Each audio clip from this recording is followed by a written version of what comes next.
Welcome, everybody, to the Titan Media Collective Creator Showcase. My name is Nick Bros. I am the founder and CEO of Titan Media Collective, and I am super excited to be here with you all on YouTube, Twitch, if you're watching from our website, wherever you're watching from. Thank you so much for being here. Thank you for supporting our creators. In just a moment here, I'm going to be joined by one of my partners, Jess Keller-Poole. Amazing person. So excited to be co-hosting with her. Let's bring her on. Hey, everyone. I'm Jess Keller-Poole. I handle branding and client relations at Titan Media Collective and am co-hosting Expo today with Nick. Love it. Welcome, Jess. How are you doing today? I'm doing pretty good. I'm feeling energized. I'm feeling excited. How are you doing? I'm doing fantastic. Fantastic. So excited to be here.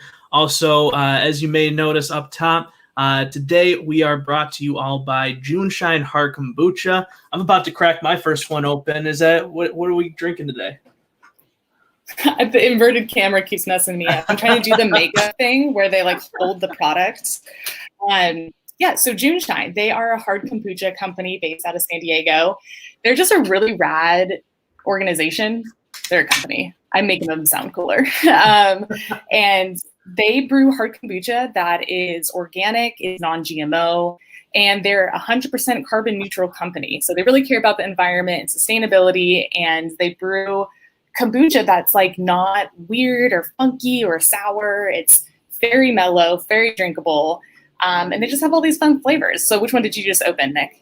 I just opened. Well, you got to start with the tall boy because it's gonna be a long broadcast here. So we got to start with the tall boy. It is the Hopical Citrus. I did a little taste test before the stream, to try out which flavors I liked. And this one, I liked them all. But if I had to choose one to start with, we're picking this Hopical Citrus here. And I really love the Hopical Citrus because as a beer professional that lives in Seattle, our beers are very hoppy because we have really close access to hop fields, and the Hopical Citrus is dry hopped with Citra and Cascade and Simcoe, which are both Washington State hops. But what I really like about that flavor too is that it's not brewed with the hop, so it's not bitter. It's just dry hopped at the end, so you just get a little bit of like the flavor and the aroma without it being like you're drinking an IPA, Yep. I tried an IPA yesterday at my dinner, and it was very hoppy, and it's just like it tastes good, but it's sometimes overpowered by the flavor of the hops and everything. This is smooth, dangerous, but super smooth, and excited that this is what we get to drink all day. What a life we live. I know, right? Should we talk about what we're doing today with the expo? Nah. No, absolutely should. So today we are putting on this broadcast for our amazing creators. Just a little bit of background about who we are, what we do. This started 2 years ago with a podcast network and a dream. My vision was to bring together growing podcasters to support each other, help each other grow, and to provide tools that growing creators sometimes don't have access to on their own. And that was my mission. Fast forward to 2 years later, it grew faster and larger than I had ever anticipated. And that was not because of me. That was because of the amazing talent and work of all of our podcasters. And sat down and had the conversation with everybody and said, I want to open this up to all forms of media. I want to, turn this into something bigger. I think we have something really awesome going.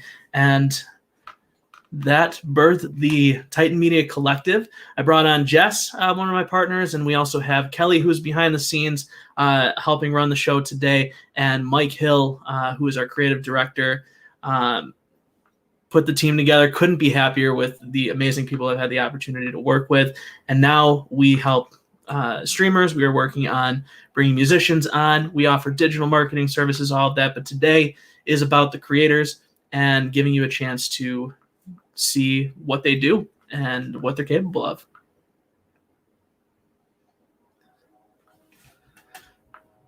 So sorry. Speaking of our creators, I think we should take a look at the agenda and kind of go over what we got coming up. Yeah, so for the first half today, we are starting off with Pop Pour Review, a movie review and specialty cocktail podcast they put together.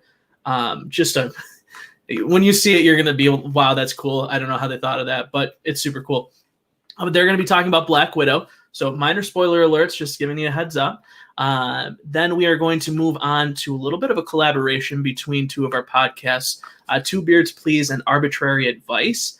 They're going to be talking about generational music and the comparisons between them. We are going to move then to our very first streamer that we signed on and first streamer of the day, Allie over Allison. You're going to get to see a little bit of her year in review and journey in streaming thus far. Then we move on over to round out the first half with you, Jess. See Beer School and Cheers to Beers. And an opportunity to look at this. You guys are not going to want to miss that video. So that is what our first half looks like today, and you're not going to want to miss the second half either because, guys, we just got about 3.5 hours of nonstop fun, amazing content from our creators, and I'm super excited for you all to see it. Yeah, same. So it's going to be fun because it's going to be a mix of like some live stuff, some pre-recorded. And I think that's going to be the best way to kind of showcase what all of our creators are about. Yeah, absolutely. So without further ado, I think it's about time we kick it off with our very first segment of the day, kicking it over to Matt, James, Kelly of Pop Pour Review. Let's go take a look at what they did. Hey, everybody. This is Pop Pour Review, the movie podcast. I am Matt, along with Jimmy and Kelly. Hello. Hi. And today, we've waited, and we've waited, and we've waited for this movie. Jimmy, who wants to say it? Halloween Kills. Wow. Okay. Okay. All right. Black Widow.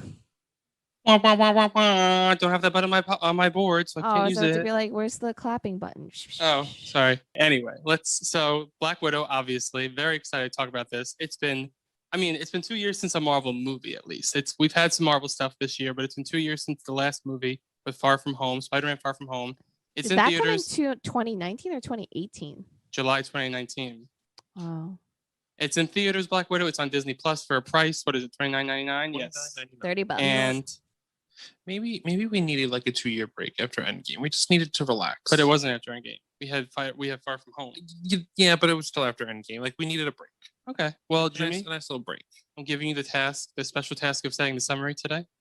Okay, ready? Mm-hmm. Natasha Romanoff, aka Black Widow, confronts the darker parts of her ledger when a dangerous conspiracy with ties to her past arises. Beautiful. You did such a good job, Jimmy. Ooh. I'm a professional public speaker. That's what I do. The Rotten Tomato score is 81 critics, 92% audiences, and the drink today is the Widow. It's going to sound kind of, just let me say, I know you're going to make faces probably. It's vodka, Kahlua, a splash of heavy cream, and then a splash of grenadine. Heavy Oh my cream. God. And to me, that if you like White Russians, you'll like it. I'm not a big fan of cream in my Red drinks. Russians. A Red Russian. Get Yes. it? I do. You're so smart, Jimmy. Oh my God, I figured it out. But we're going to start with some shotgunning some facts. And I actually have to say, I found some really good ones. I was actually kind of shocked by this. A couple of them. So number one is this would be Scarlett Johansson's 9th time playing Black Widow. And she is 4th in an overall of how many actors have played the characters in the MCU. She's right behind Iron Man with 10. And then the number 1 is tied with Captain America and Nick Fury with 11 appearances, including like end credit scenes. And Now, does the stuff. Nick Fury from S.H.I.E.L.D. count? Agents of S.H.I.E.L.D.? I didn't include TV shows. I included like end credits and like movies. So you didn't include like the TV shows that are on now? Is Nick Fury in The one of Loki, the TV shows? the Disney Plus ones. Yeah, that's what I'm saying. Like, do you include any of the Disney Plus ones? Because Loki's been in a lot of them. I tried that one. He still wasn't. He was before. He was like 8 or before or less. Okay. But number 2 is I'm actually curious how you guys think of this. Emma Watson, Saoirse Ronan, Alice Englert, Dar Zukovsky, and Florence Pugh were considered for the roles of Yelena. Florence Pugh would have been amazing as Yelena. I know, and look at that, she is. And they said actually Emma Watson was the front runner. Ew. I think Florence Pugh was like amazing in this. So like Really? I can maybe see Saoirse Ronan sort of in this role. I think Emma Watson is an excellent actress and I really like her, but I just feel like she doesn't, or she's yet to have a role to really like sell me that she could do this type of like hard, gritty type role. This third one, I'm curious if you guys have read this because I was actually shocked and I kind of wish I saw this come to fruition. Chloe Zhao was first considered to direct this film, but she chose Eternals over Black Widow. I 100% see Chloe Zhao doing this one. Yeah, that's what I'm saying. I could see it. I didn't know that, but I could totally see that. But it made me like, I was like, I think she chose probably the right film. I feel like Eternals is, I feel like she does more of like obscure. I feel like she likes more of like lesser. I think the lesser known actually probably gonna work better for her in general. I think she does better. What like you're trying to say is that she does better when she has more control over Yes. molding the characters. So Eternals, no one knows really anything about them. I really don't know anything about them, even like comics wise. So it's Mhm. like she sets the tone for them versus Black Widow, where it's like she will be constrained a little bit because she does have to, because we have known this character for over a decade. Yeah, and it's kind of like you're set in between two periods of where she was before and after this movie. Yeah. So, but also I think Scarlett Johansson was vying for Kate Shortland, which I actually think they went to the more appropriate ones. She was an personally. executive producer, so Yeah. You guys all know this one, the next one, but I figured I'd say it anyway. Julie Louis-Dreyfus was supposed to make her first appearance as Valentina Allegra de Fontaine in this film, but instead made her first appearance in The Falcon and Winter Soldier instead. I think it worked out so much better that way. I think this would actually have been like a waste of a end credit scene in a way, sort of, because it's like, you're like, why is Julie Louis-Dreyfus like having allergies? Here's my thing. I do agree it was better that we got introduced to her during Winter Soldier, Falcon and Winter Soldier. But wouldn't it have been so fucking cool if you're watching and you have Julie Louis-Dreyfus and a character we have no idea about telling her, spoiler alert to anyone who hasn't seen this, for Yelena to go kill Hawkeye? Just a lot of questions. See, and but then here's the thing. It would have expanded on when we watched Falcon and Winter Soldier. I think that we got that effect in Falcon and Winter Soldier. But my final one is, because I know Jimmy's going to mention it throughout the pod, is going to mention it at some point because he's been talking about it before. Yep. Kevin Feige has said that this film was written to purposely showcase Florence Pugh just as much as Scarlett Johansson. Because I think Jimmy was like, that's an issue. And I was like, but I think they did that intentionally. Yeah, it's not an issue for me. But you said like that hurts the film It because hurts like Scarlett Johansson. But I actually think they all had a moment to shine. Personally. It hurts Scarlett Johansson. No, it definitely hurts Scarlett Johansson because like my family watched it too, and my brother said, no offense, but it kind of sucked that Scarlett Johansson wasn't the complete star, because he was like it just shows that like she can't carry a movie on her own. And I was like, I've watched this movie 4 times already and I love it, but like I have to agree, like, yeah. And I know it's the first Marvel movie back, but I like how like this was the only movie Disney Plus has given a definitive number on their streaming on their premiere access thing, because they're like, it made 60 million. 60. Everyone's like, just wait and see if they give out the Jungle Cruise. Yeah, I know. That's what I'm saying. Like, they're only giving it because it's extraordinarily big numbers. But I mean, like, I think they said with box office, like domestic and foreign, and the Disney Plus, because that was like 60 was for like a foreign market for every country that they have. I think they said it was like the biggest like movie since like President's Day before the pandemic, which I was like, suck it, Vin Diesel. Now cinema's back. Sorry. Okay. That was embarrassing. Because like Vin Diesel, I don't know why he was like, yeah, cinema's back because our movie did really well. Because he's obsessed with himself. Like I know. It's like he doesn't even realize like he's not that great of an actor, but it's like he thinks that he can sell money for like anything. Like XXX, The Return of Xander Cage, did that do well at the box office? I feel like maybe the foreign one, but it definitely did not do well in the domestic. He's no Dwayne the Rock Johnson. I'll tell you that. No, he doesn't like what everything he acts in does not turn to gold. But I mean, I have to say before we go, Marvel, I like your comedy, but stay with some darker stuff too. I hope Hawkeye maybe has this tone, because then I think the show would be really cool. I think. Mm-hmm. So hopefully they can do a nice balance now, because like this was good. This was a very good movie, Marvel. So keep up the good work. And we'll see you next week, guys. Bye. Bye. Bye.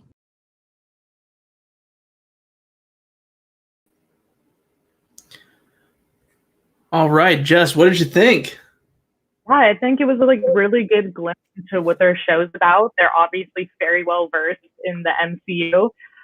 Also all sorts of other films as well. They're not hyper specific on this, but I love how you can tell how big of fans they are of it. So if you are that level of a film nerd as well, definitely recommend it. Also, I do have to say, Red Widow or Red Russian, that's what that cocktail should have been called. Said that, I was like, that's fucking good. That's some actual bartender shit. All right, I don't know if we're allowed to curse on this. No, it's good. It's good. Yeah, no, I also love how creative he gets with the drinks every week. If you listen, every week it's something geared towards the flavors and everything involved. I love it. I used to work in food and beverage, and you obviously are still in food and beverage, and just having that extra aspect to it is awesome. Plus, when I listen to their show, what I find is that I've learned so much more about behind the movie, because you just watch a movie, but there's so much more behind it, and they pick up on the little Easter eggs and they pick up on all that stuff, and so you just get a super in-depth look at the movies, and it makes it mean more. So yeah, I think that was amazing. So thank you very much, Pop Pour Review. What do we have next, Jess?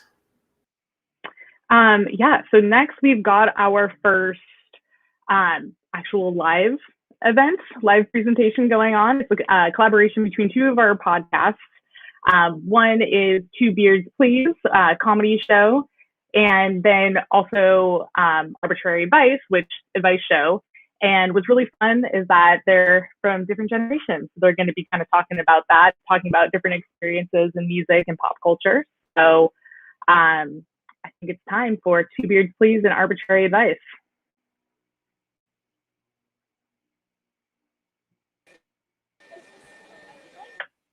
Hey. Nate, you look like you're on vacation. I am. I'm on a boat. Nate is on a boat. It's not green screen. It's live. I'm on a lake. I'm live from our studio in north central Wisconsin. Yeah, our studio. I wish. Every time I go to the studio, Nate, it's your basement. So I don't know what happened. Oh, I think we're still waiting for B. I think we're waiting on B. She said she'd be right back. Yeah, Nate, I'm kind of surprised you don't have a beverage in your hand right now. Yeah, that might be a little bit later. I just had lunch, so I didn't want to get too full. Oh, so it's just me who's starting this early, and I'm on the West Coast, so don't judge. So you're starting real early. It's all right. You got to be here all day. We are going to be heading to a sandbar a little bit later, and I'm sure we'll have something at that point. I don't have any of our sponsors' beverage.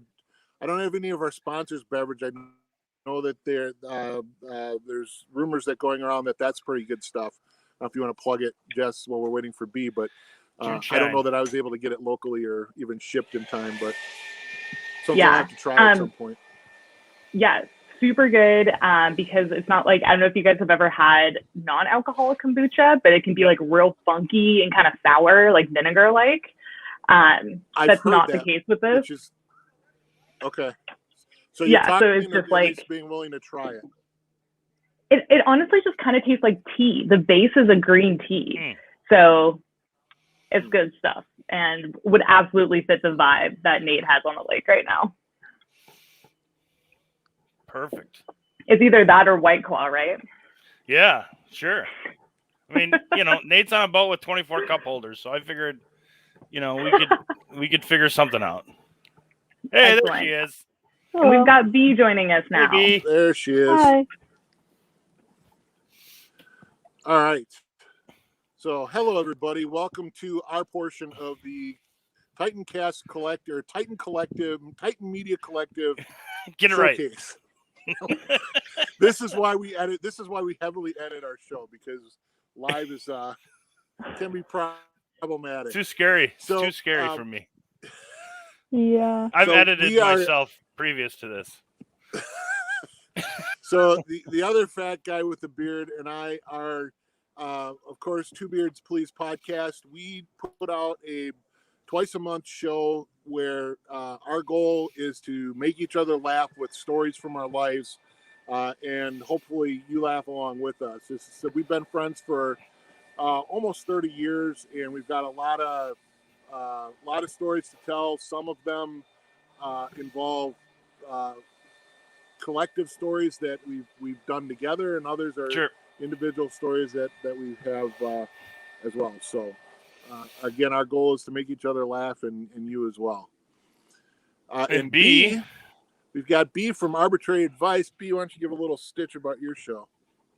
So I describe it as like talks and humor with advice in there somewhere shoved in.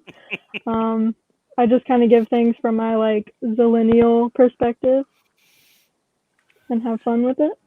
And speaking of that, we've got a little bit of a collaboration.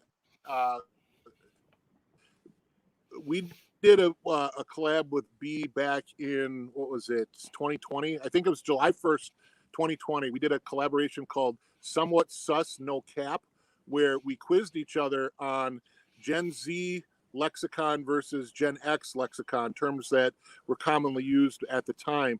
And if you haven't had a chance to listen to that show, why don't you go and listen to that right now? We'll wait. Oh, wait, that joke's not gonna we're work. live, Nate. We can't be waiting for people. All right. Well, after this show, right after we're done, why don't you go listen to that show? Yeah. It's available. I think it's available on our site. We're available on TwoBeardsPlease.com. Yep, Spotify. Let's get into this thing. Let's get into the show. So today, people want to laugh. Yeah, they're paying good money. Talk for too this. much. So today we're going to talk about music. So we've already talked about words and language.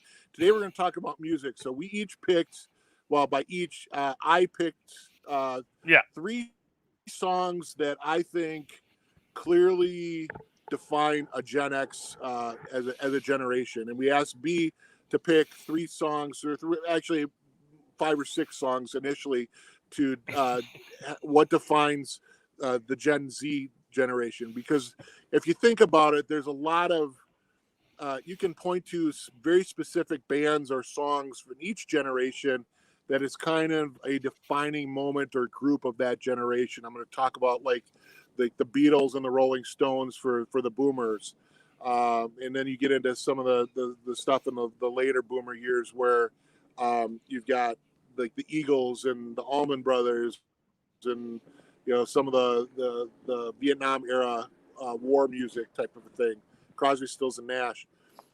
So for Gen X, I think the format that we want to do here, we'll each take a turn with a song. So why don't you go first and hit us up with your first song that you have on your list for Gen Z?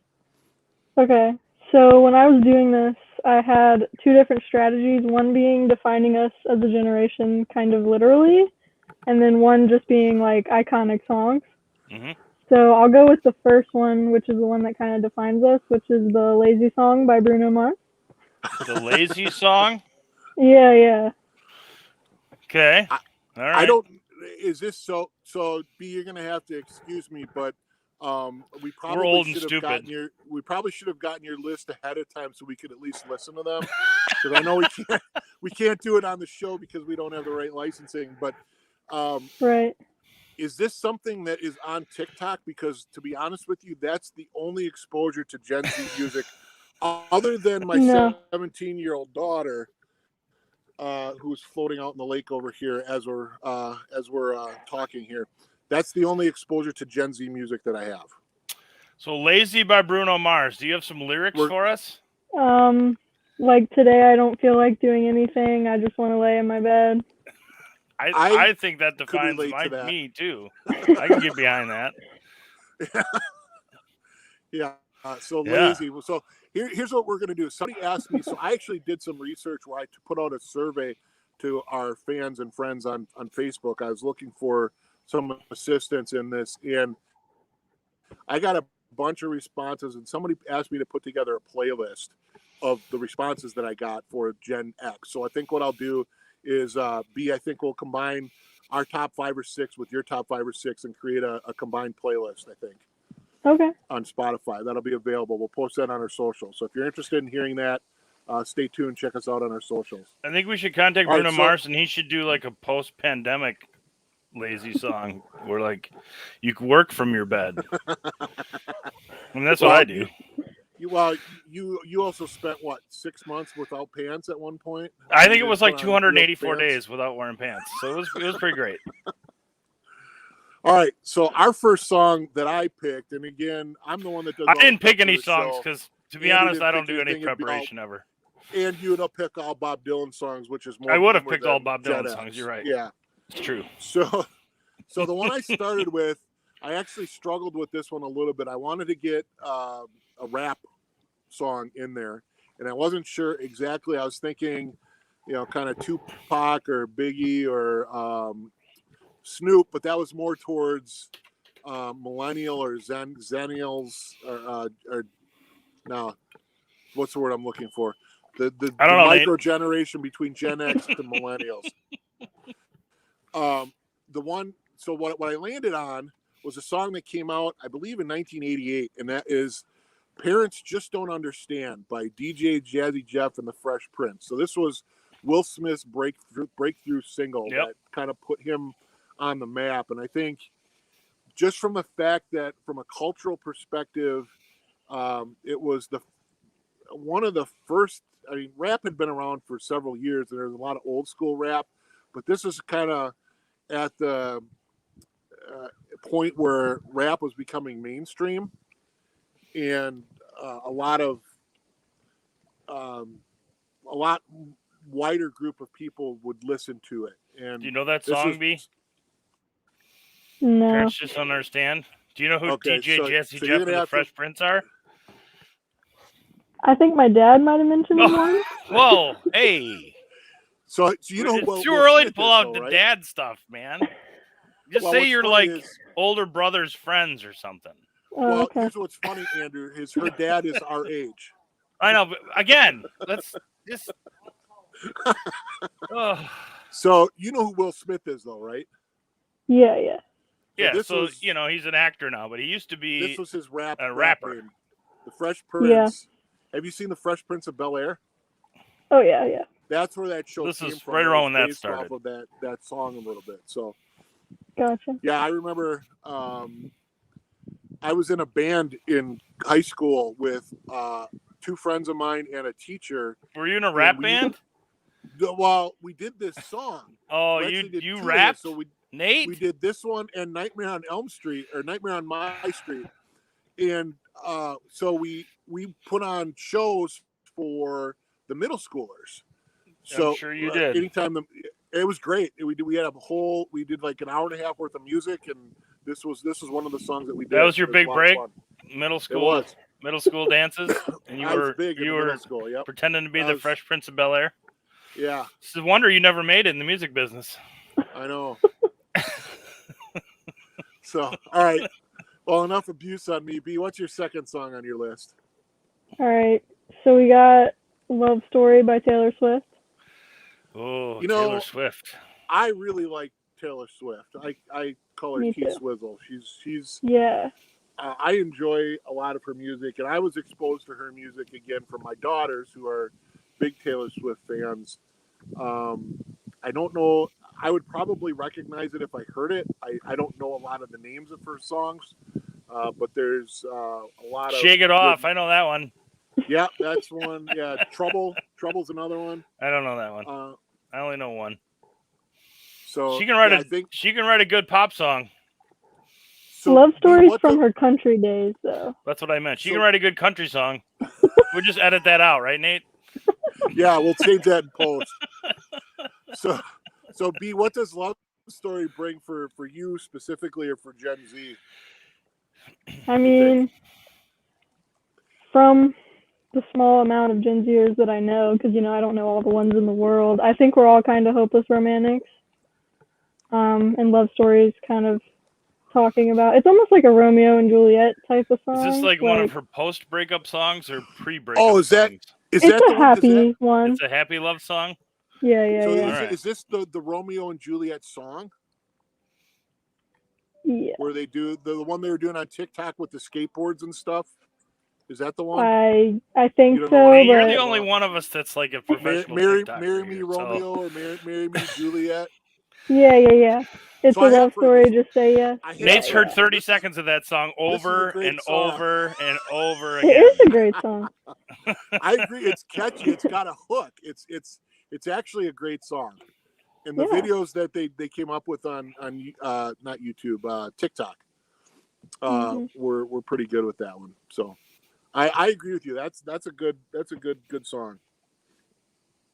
All right, my second song that I put together on the list is also a country song. Oh, wait a minute. We didn't talk about this beforehand. Well, Hold on now. I think you're gonna agree with this. I was never a huge fan of country. I like some of the more classic country music, but this is a song where literally within the first chord of the song, you know what song it is, you know who sings it. It's huge. It was sang a million times at karaoke. Everybody knows the words. Everybody knows the chorus, especially. I bet I don't. I bet you do. Okay, let's see. Friends in Low Places by Garth Brooks. Oh yeah. All right, I may know a couple of the words. I've got friends. But don't in low tell places. anybody that I know any country songs. Why did I know you were gonna say that? Because I'm predictable, B. That's why I'm so lovable. You're self-proclaimed lovable. Well, I'm glad you love yourself. At least That's a important. couple other people have proclaimed it. Just nobody here. Well, that's true. All right. So you put Garth Brooks on our list, really? That's what you did? Well, at least we're I never didn't put doing his this. alter ego, We're never doing. You get to pick all the songs ever again. Well, I'm more than willing to give you the work of prepping for the show. Now we if tried I that could be once. confident Remember, in the we fact tried that you- one time. you do it or not? Remember how that went? The one time you let me prep the show. Right. Yeah, and it was horrible. Never doing that again. Ever. Just as long as you didn't put any more Garth Brooks on there, we're good. No, there's no more Garth Brooks, but it seriously, it's an iconic song. Yes. Literally, like I said, everybody knows the All right, let's move on from opening. Garth Brooks. I want to hear Blame what it else all B on has to say. my I don't want to talk boots. about Garth Brooks anymore. We could talk about Chris Gaines, his alter ego, when he tried to get into rock for a jeez. while. Crying out loud. I can't take it. All right, we've got about 4 minutes left here. So All right, B, what do you got? B, All right. what's your second song? TikTok by Kesha. I know the only reason I know Kesha is because she has a $sign in her name. Yeah, that's right. But I don't know the song. It's a little bit older. Is it on TikTok? I would guarantee. Yeah. I'm pretty sure it is, but it's older a song than called TikTok. TikTok. But it's like TikTok on the clock. Okay, I probably heard it, but why do you feel that's for? Well, that one's another literal one where like we're all on TikTok all the time. Yeah. Okay, got it. And it was like a major iconic song when it came out. So how do you feel about older folks like Gen X kind of? Let's just say it. How do you feel about Nate being on TikTok all the time? Hey, it's not cool. just me. There's a lot of older people. It's you and like 4 creepy guys we don't want to talk about. It depends on what they're like talking about, like if it's relatable or not. Yeah. So I just post stuff for our show, and like last night I posted a video of our girls. They decided to do a glow stick figures. They tape glow sticks to their bodies and look like stick men. So that was kind of fun. That's cool. All right. Oh, you got 1 minute left here before they bust in. So I'm going to get to our last one. All right. The last one that I have, which this was the number one song that was picked by our focus group as well. It was picked by more. I think it ended up getting. Like what is it? We got 1 minute. What is it? Votes out of the 18. Smells Like Teen Spirit by Nirvana. Yeah, you got to know that song. This is one where. Yeah, I'm sure you've heard that one, B, right? Probably, but I'm not good with titles. Yeah, oh I'm my sure gosh. you've heard it. You got to, right after the show, you got to listen to that song. because that is the definition, or that was the defining. It's the beginning of grunge. Grunge era. Yep, exactly. When it went from the hair rock, the hair metal bands into that grunge in the early but with Nirvana. I could have picked something by Pearl Jam, Soundgarden, Pearl Jam, Alice in Chains. But I think that, like Pearl Jam, Jeremy might be another one, or Alive would be another. So what we've learned here today is that our music is better than B's music. Oh, except yeah. for Garth Brooks. No. I think that's what we've learned, right, B? I think we need to get the playlist put together. Okay, so fine. We pull the to be determined. Together, and then I think we should open it up. I'll open up another survey on SurveyMonkey, and we'll have people vote. Yeah. All right. I'm down with that. To be determined. We'll promote it on but both it's shows. going to be a biased survey if you're sharing it with your friends versus me sharing it with mine. Because we're going to win. We'll give you the link. Right. You can share it with all of your friends. If Nate puts it on TikTok. I'm just dedicated to make like a bunch of emails and just vote for mine. I'm going to send out a bunch of letters through the mail, B. I know how to write letters. I know how to. Yeah, I'm going to use my typewriter. I'm going to use my typewriter and my pencil, and I'm going to get everybody to vote. And it'll take 6 years to collaborate and count everything. But I'm ready. My songs are better. All right. I mean, you're probably right, but I'm never going to admit it out loud. Well, here's the thing. I'm not going to ever argue against T Swizzle because I think she's fantastic. No, I'd never argue with B because she's way smarter than we are. But well, I'll argue with B, but Taylor Swift is a legit star. I don't know about the Bruno Mars and Kesha. I could probably take or leave. Bruno's got some good stuff and fun music, but I think we could have this conversation about musicianship and singer-songwriters versus performers and storytelling in music versus, like WAP or something like that. WAP. I think there's a story in WAP. I don't know what it is. Not much of one. I do know what it is. That's why I do like Taylor Swift, is that she is a singer-songwriter. She writes her own songs, sings her own music. All right, I can does get a behind fantastic job in doing it. Fine. It's like some of the new music that we have, some of the friends we have, like our friend Zach Pizza. Zach Petrini? And Ben Harold. Yeah, Zach Petrini. Ben Harold? And Ben Harold. Paige Hargrove? And Paige Hargrove, yeah.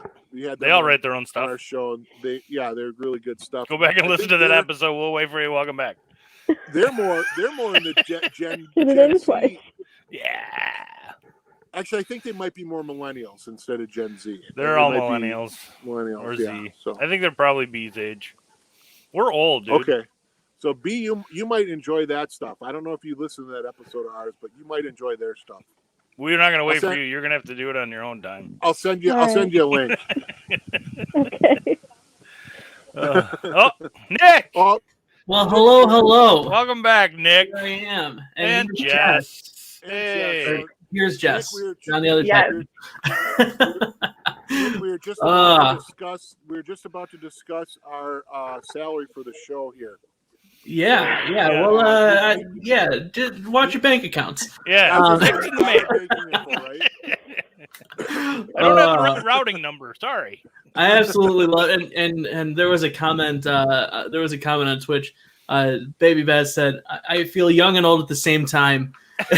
Knowing all of these songs. That's the millennial. That's the problem with us millennials, is that we know kind of in the middle all of this. But amazing job, guys. We did put the links for all of your shows in the chat as well, so people can find you there. I know Jess had some stuff she wanted to mention too. Yeah, I mean, I feel like I learned so much about Nate just based on the music choices the musicians you were talking about, which That's I love. Why we don't like them that much. No, I thought like you were talking about Crosby, Still and Nash, the Eagles, and then even like complimenting Taylor Swift for her singer-songwriter ability, and then also talking about grunge. I live in Seattle, so I'm the Pearl Jam's recording studio is right next to the building that is the brewery I work at. Nice. And then literally right down the road is one of the recording studios that Nirvana recorded in. And it's the most inconspicuous building you would ever see. It's like so freaking Seattle. You drive by it all the time, you'd have no idea. So I just want to, shout that out, appreciate the music choices you had. And also, what I love about the energy of all three of you is I feel like B is at a barbecue with like a lot of the neighbors, and they're all like kind of older folks, but like she gets along with everyone so well. So she's like, I literally don't mind. I'll sit here at the table and like chat with my dad's friends and just get along. Dad's friends. That's a good brothers. That's Friends. kind of the vibe older brothers' friends, please. Thank you. We've developed this rapport over time, so I think you're right. I think we do have a good collaboration here going. And for whatever reason, B just continues to put up with us. Jess, we're gonna have to talk music sometime because I've got a very eclectic taste and range of things that I listen to. So I do too. I listen to literally everything, so I love it. Cool. Well, maybe when Nate and I go on the epic Two Beards Please road trip, we'll stop out in Seattle. Yeah. Speaking of that, Nick, we were actually talking about this in the green room before this. We need you to book us in Vegas. Done. Yeah. We're on all three of us. All three of us. Weekly show. I get your residency out there. Yep. All right. Well, are we done? Nate and B, thank you so much. Again, make sure you go check out their shows. Amazing podcasters. You will not be, will not have a lack of entertainment with those three. So thank you guys so much for being here, and look forward to what you bring to us in the future. Sounds great. Thanks, guys. Okay. See ya. See you guys. Have a great day. Awesome. So, Jess, how are you doing on your JuneShine? I'm doing good. Like I said before the stream started, I have like a few different substances running through my body right now. I've got caffeine. I've got a little of the booch. So I'm feeling good. Yeah, put me in a great place. Tall boy number 1's down. I'm about to try this. Also, word to the wise: get a little mini fridge in your office and put it right next to your desk, and life will be much better. We're about to try this acai. Did I say that right? Mm-hmm. There. You did. Love it. Love it. We had a whole conversation about that because words are hard. The acai berry kind of tastes like Capri Sun to me. Oh, don't tell me that. We still have a lot of show left, Jess. Did you ever freeze Capri Suns in the summer and then cut the top off and like eat it like a popsicle? No, why was I not cool? It's a great hack. You can still do it. We're in trouble, Jess. Mm-hmm. We're in trouble, Jess. This you're gonna want to stick around because the show is going to become increasingly more entertaining as I continue to down these JuneShines. Awesome. Where are we at? I think it's time that we talk about our very first streamer of the day, which I'm super excited for. Allie actually met via TikTok. Reached out to her before the Titan Media Collective was a thing. Reached out to her to ask her if she wanted to do a fun little Halloween stream. She, being the super generous and kind and awesome person that she is, said yes, brought her community in, and that kind of sparked the idea. I'm like, hey, this is awesome. So when I pitched out the idea to Titan Media Collective to her, she jumped on board, and she has been with us since day one. And I'm super excited to show you all a little bit of history, a year in review of her stream, because she's fairly new to it, but she is absolutely killing the game. So let's take a look at her year in review.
think I look good.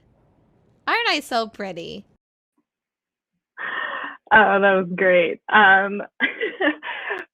One of the things I really resonated with in that video was playing Skyrim and being on a horse and falling off the cliff. Like, we're just trying to do ridiculous things in Skyrim because it breaks a lot. So interesting things happening in that game. But that was so great. Love seeing Allie. She's so cute. Also obsessed with the cats, you know, coming in for a little feature. You can never get enough cats on the internet. So, and also it's just like so nice to see more women in gaming too. Like, even if they're not pro gamers, it's still just really great for you to see other genders playing video games and streaming on Twitch. And it makes me feel excited to see that. And I'm sure it makes like young girls feel excited to see that. So we love Allie. And I think we are about to take, oh, we're not. We've got a special video up next. It's my own video. I don't really know how I feel about sitting here being like, look at my face, now go look at my face again. But that's what's happening. This next video is from me and my partner, co-host, business person, Shauna. We are two beer professionals in Seattle. Our podcast is called Cheers to Beers, obviously is on the Titancast network. And we also run a beer education and events company called Seattle Beer School. So we are just big nerds. We love beer, but we also like to keep it fun, keep it casual, silly. And that's what you're going to see in this next video from us. So we are doing what's called the Mosher Pour. It is one of the better ways to enjoy your beer because it slowly builds foam, the head on your beer, and the head is very important when you're enjoying your beer because that's where all the aroma lives. So we're going to be telling you about that in a little bit more of a silly throwback way. So without further ado, here is 1-800-MOSHER IT. Hi, do you love beer? I love beer, but I don't know how to pour it. Lucky for you, I do. Hi, I'm Jess. And I'm Shauna. And we are Seattle Beer School. About that pour. Oh, yes, the pour. We like to pour our beers like Randy Mosher. It's called the Mosher Pour. What's a Mosher pour? Named after Randy Mosher. Wow, he's my beer grandpa. Me too. First you grab a beer. Next you open the beer. And then you pour the beer. How do you hold the glass? Like this? That's a very gentle way of doing it. Randy Mosher would not approve. We have to aggressively pour down the center of the glass. Wow! Look at all that foam. Let me pour for you too. What if I don't want my glass to be all foam? Well, then you're not doing the Mosher pour. Now you may be asking yourself, why is it so dirty? Now you may be asking yourself, why pour so aggressively? Well, this helps the aromatics be released from the beer. Let's try it. Oh, wow, Jess, the aromatics are unbelievable. It smells like lemon. It smells like goodness. Moshering it. It's the right way to drink it. Call 1-800-MOSHER IT. To pour it, to do it, to pour it the right way.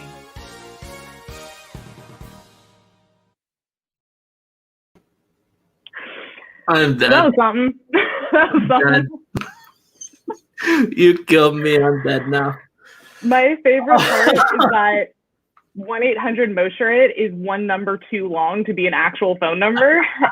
Otherwise, I would have found a way to buy that phone number. Oh my God. I'm dead. That was amazing. You two are geniuses. Yeah. So the old man that was in the background, that's Randy Mosher. He's a legendary beer writer. One of the guys that really propelled craft beer forward in America. So we love him for all the education he's done. It's allowed us to be where we are today. Jess, and funny story, you did something like this a year ago, just a little over a year ago. We, after the first year of the Titancast Network, we did a big, long kind of showcase event similar to this. And your segment was how to pour the perfect beer. And to this day, anytime I'm with new people, I tell people that. I'm like, hey, thank you. Here's some beers. She showed us how to pour the perfect beer, and I'm going to teach you. And I don't pour beer any other way anymore. We love to see it. We love to see it. Yep. And so, Jess, just a little bit real quick. So you kind of got two things going on. So you got Cheers to Beers, which is your podcast with us. It's funny because you were recommended by one of our partners. You've been lifelong friends with her. And after the first conversation, I'll never forget, I was literally running late for a meeting, and I had the entire meeting in my car. And afterwards, I texted Kelly. I'm like, yep, she's coming out with us. She's awesome. So you've got Cheers to Beers with us, and then you've got Seattle Beer School. You want to give us a little quick rundown on what that is? Yeah, so beer events and education company. Shauna and I are both certified in a lot of different ways. I'm a certified Cicerone. She's an advanced Cicerone. Cicerone is basically the beer version of sommelier. And so we've taken our tests. We've taken our tasting exams, so we know what we're talking about. We're also certified BJCP judges, which means that we are beer judges. We judge competitions. So we kind of have like a lot of information fueling us forward with Seattle Beer School. But when we come to Seattle Beer School and we're doing events, it really isn't about having a perfect palate or knowing your shit. We, in fact, love when people don't know anything, because it's just the perfect little mind to shape about what beer is. And that's very exciting for us. And but besides that, our main goal with Seattle Beer School is to create inclusivity in beer. Ever since the Industrial Revolution, women used to be brewers, and then the Industrial Revolution happened and fricked with everything. And that's when women were pushed out of the industry. So it's only when craft beer really started coming back around in the 90s, late 80s, early 90s, that there started to be some more space for women again. So we not only are, women in beer, but we also create safe spaces for queer folks, LGBTQ, people of color, non-binary. We want everyone to know that you can enjoy beer, and that beer is the people's beverage, and it's for everyone. I absolutely love that. Love what you're doing. Never stop. Keep going. Love the podcast. Jess, you're just over here now. You're over here on this side. Just keep doing what you're doing. Thank you. With that, we are about to head to just a quick break. We are going to kind of recoup, get ready for the second half. We're going to show you a JuneShine ad. But guys, they're sponsoring, but I'm about to be like 10 or 11 deep by the end of the show. So that's if I just liked it, I'd be like 3 deep. No, we're about to clear out my entire stock of it. So yep, it's happening. So let's go kick it off to a little bit of a break. You'll see some commands and everything you can put in the chat to join our Discord, join the conversation, find our website, our social media, all of that. So pop that stuff into the chat. Stream Elements is in there, and we'll respond back to you, or we will if there's something else that you need. So we'll be back shortly. See you soon.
So you think you already see? My eyes say I'm ready, but I know I'm not. So you think you already see? My ears say I'm ready, but I know I'm not.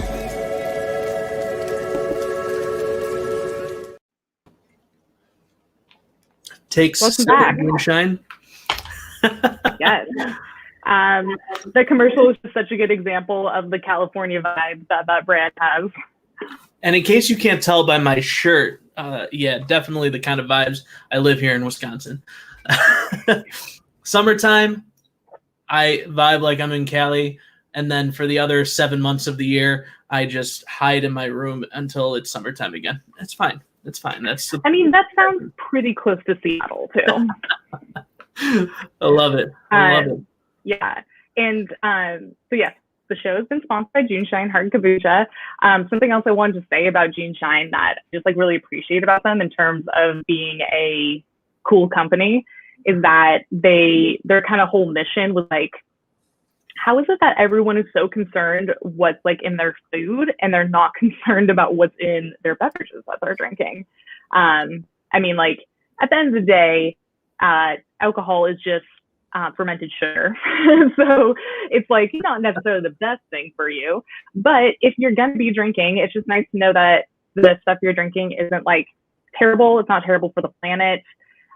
They're all organic produce. So, you know, they are buying from farmers who also care about the earth as well. So just a rad company. And it's like, if you're going to do a little easy buzz in the summertime or anytime, it's kind of like the cool way to go. But, you know, speaking of getting an easy buzz, seltzer has been what, you know, the past 2 summers have been all about. It seems like that's what the kids are hyped on. I have my own opinions on seltzer, and I'm going to shut my mouth about it because I don't need to bring any conflict. And I do want to also just mention that if you want to know where you can get JuneShine, hit exclamation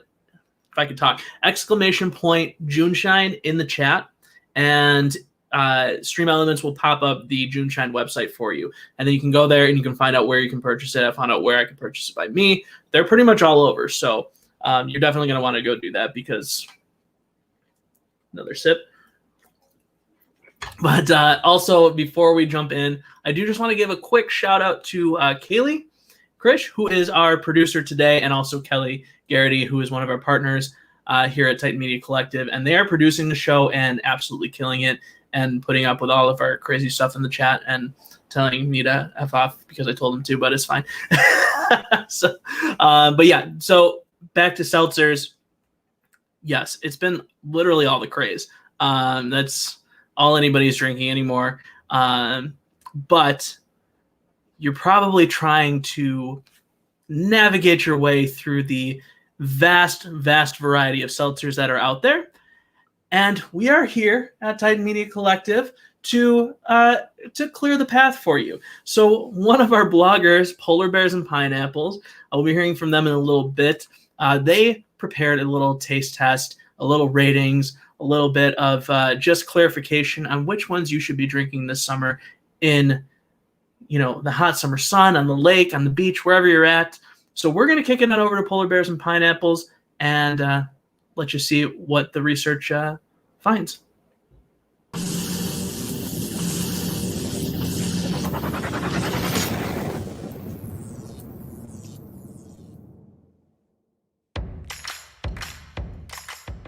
Hi everybody, I'm Katie and I write a blog called Polar Bears and Pineapples. I am allergic to gluten, soy, tree nuts, dates, kiwis, and of course pineapples. And I am also very afraid of polar bears, very terrifying creatures. And I write about it all in my blog and some really fun stories, so check it out. And today we are going to do a fun seltzer kombucha tea tasting. There's so many fun new flavors out. I haven't tried most of these and I'm just so excited because there's just so many things that I can drink because I can't drink beer and a lot of other alcohols because of the gluten and pineapple. So let's do it. I'm so excited. Okay, so the first one today is the Bon Vive Black Cherry, 4.5%. Presentation, clean, simple, not my favorite, but it's fine. Let's check it out. Good sound. Oh, good great snap, great sound.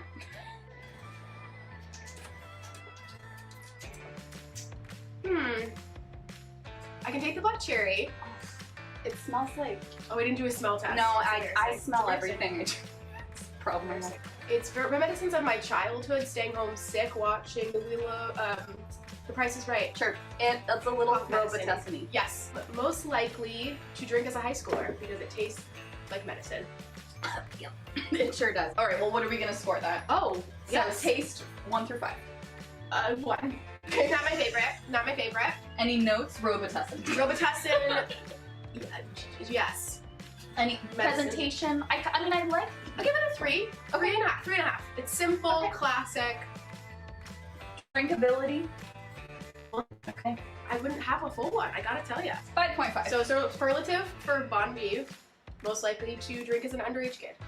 Adult content. Our next, JuneShine Blood Orange Mint. It's a hard kombucha. I've never had hard kombucha. I'm very excited to try. I've heard really good things. Let's give it a go. It's a good one. Ooh, it smells really good. Airy, fresh, very citrus. Ooh. that's really good. There's like a complexity of flavor. Ooh, I like that a lot. Oh, Is that good? oh, I really like that. What flavor is it again? Blood orange mint. Ooh. And it has honey, green tea, cane sugar. You need to try this. Come try this.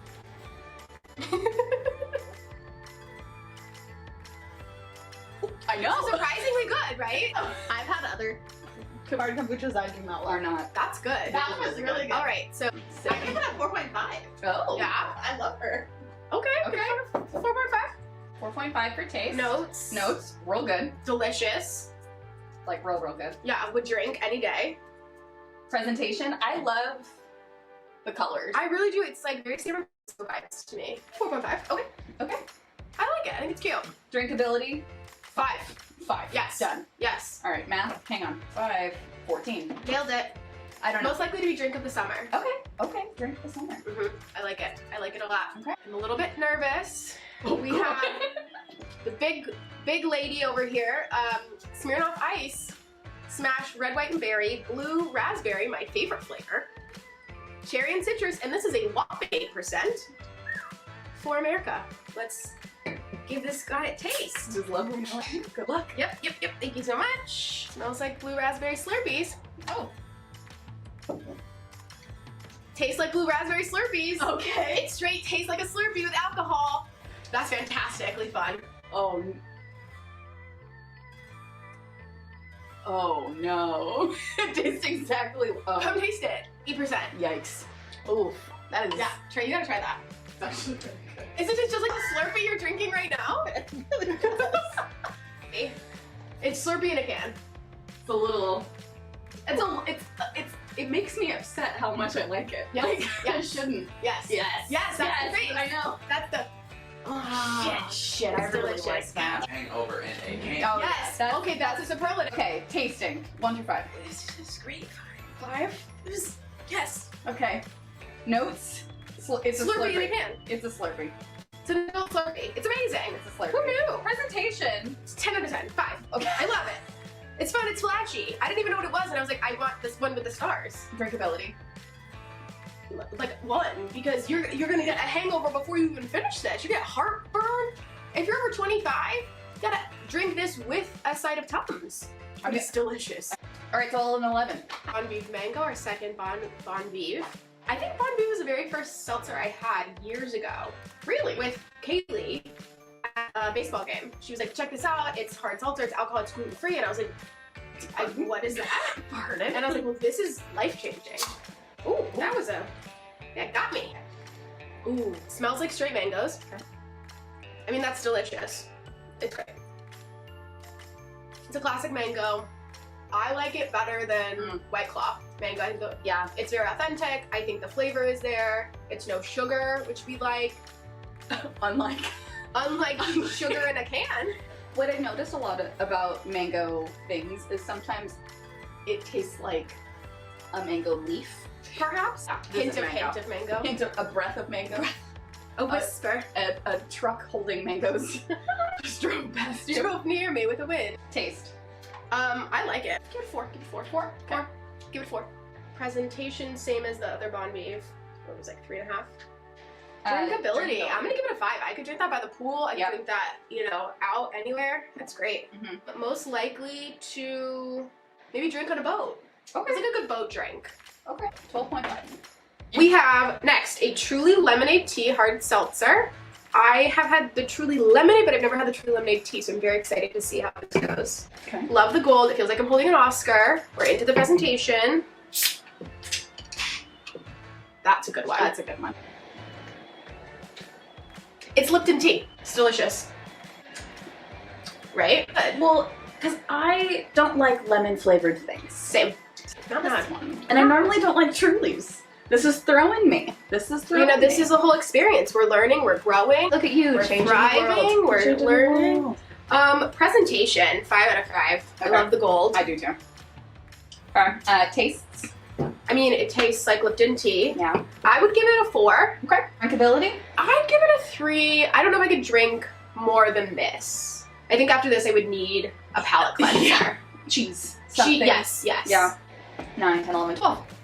Most likely to Oh, I feel like it's like your mom's most likely to like it.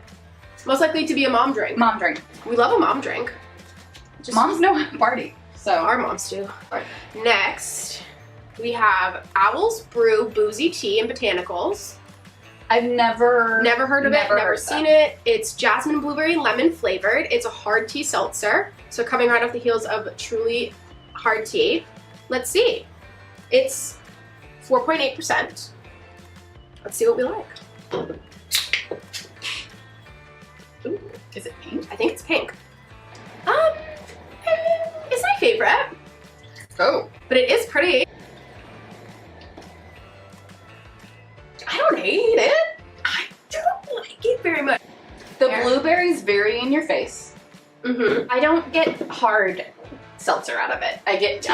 Yeah, it's a hard tea seltzer. I think they leaned heavily on the tea. Mm-hmm. Mm-hmm. Not my favorite. This tastes like a like one of those pink drinks at Starbucks that's been sitting in ice for 2 days. Yeah. Taste.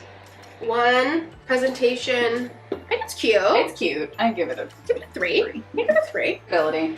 1. I will not have those again. A whopping 5. Superlative. I would say most likely to be left in the cooler after the party. Okay, now we threw in a classic we've all had. Your White Claw, Ruby Grapefruit, 5%. Ooh, let's try it. Okay. I mean, it smells just like a grapefruit. Tastes just like a grapefruit. I think that this flavor gets hated on. I personally like it. I think it's delicious. I do too. I mean, it's just, yeah, give it a go. It's not too sugary. It's light and airy. I like the pink, you know, very on brand. Notes, classic. Classic, delicious. Taste. One try. Yeah, 5. I love it. Okay. Presentation. I mean, it's a classic. I love it. Give it a 4. Okay. And drinkability. 5. Okay. Ooh. I can and have drinking them all day.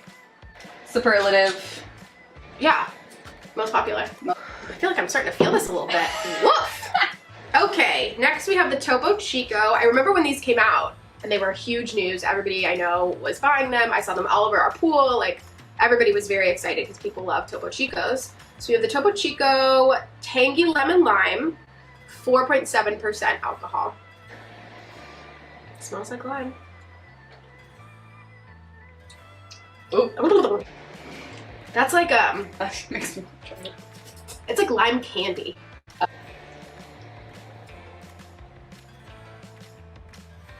Mm-mm. I don't like it at all. Is it vanilla? What the hell is that? That might be the secret thing, that like that weird aftertaste. Why? I don't get it. I don't know what it is. What? That's the you're your tasting notes. Vanilla. Be class clown because they're like hiding something. Ah, that's a good one. All right, taste. 1. Presentation. No, I don't like it. 1. Drinkability. 1. 3. Okay. Class clown. Yes. They're hiding something. Yep. It's gross. We are ending very strong. We have the Smirnoff Ice Smash, Peach and Mango, also 8%. This is a heavy hitter. As my brother said, I think they're just trying to replace Four Locos at this point. Let's try this bad boy. Ooh, I think it's pink. Ooh. I mean, it tastes like a peach Slurpee. Again, like if it was a peach was a Slurpee. It's delicious. Smirnoff figured it out. I don't like that. Holy moly. That's like drinking a melted peach. Yeah. Yes.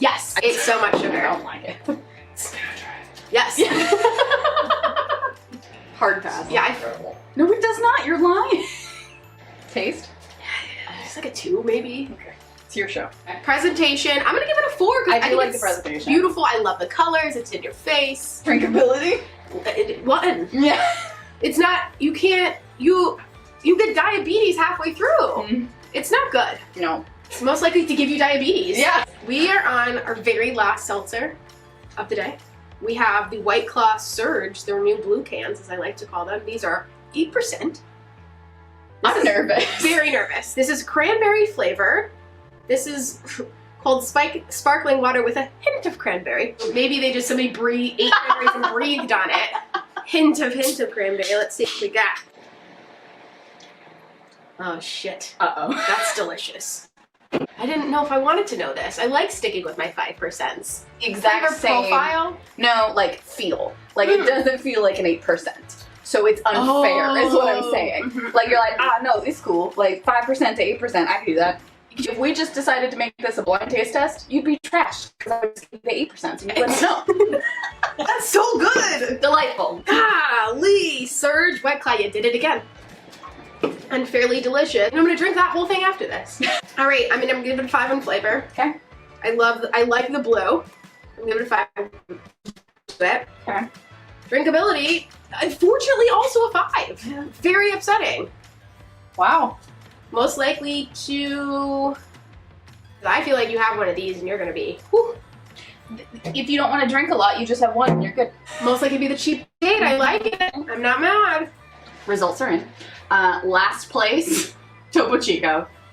Tangy lemon lime. What is that? Vanilla? It's terrible. Then we have the Owl's Brew Boozy Tea. Okay. That scored a 5. The Bon Appetit Black Cherry coming in with a 5.5. Smirnoff Ice Peach Mango coming in with a 7.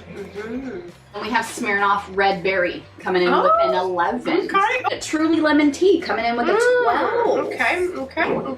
Okay. Oh boy. We got a tie for second. It's the JuneShine. Got a 14. Love the JuneShine. And the White Claw Ruby Grapefruits. Oh, wow. Number 1. White Claw Surge Cranberry. She's beauty, she's grace. She's Miss Katie's favorite drink. When someone says, Katie, you can't drink gluten. What's your favorite seltzer? You can be like, actually. I did a whole thing. There's so many options out there, and it's amazing how many brands have diversified and like created such different flavors. I think it's so exciting that there's so many new options out there, and I'm excited to continue trying them. Yeah. Cheers! Cheers!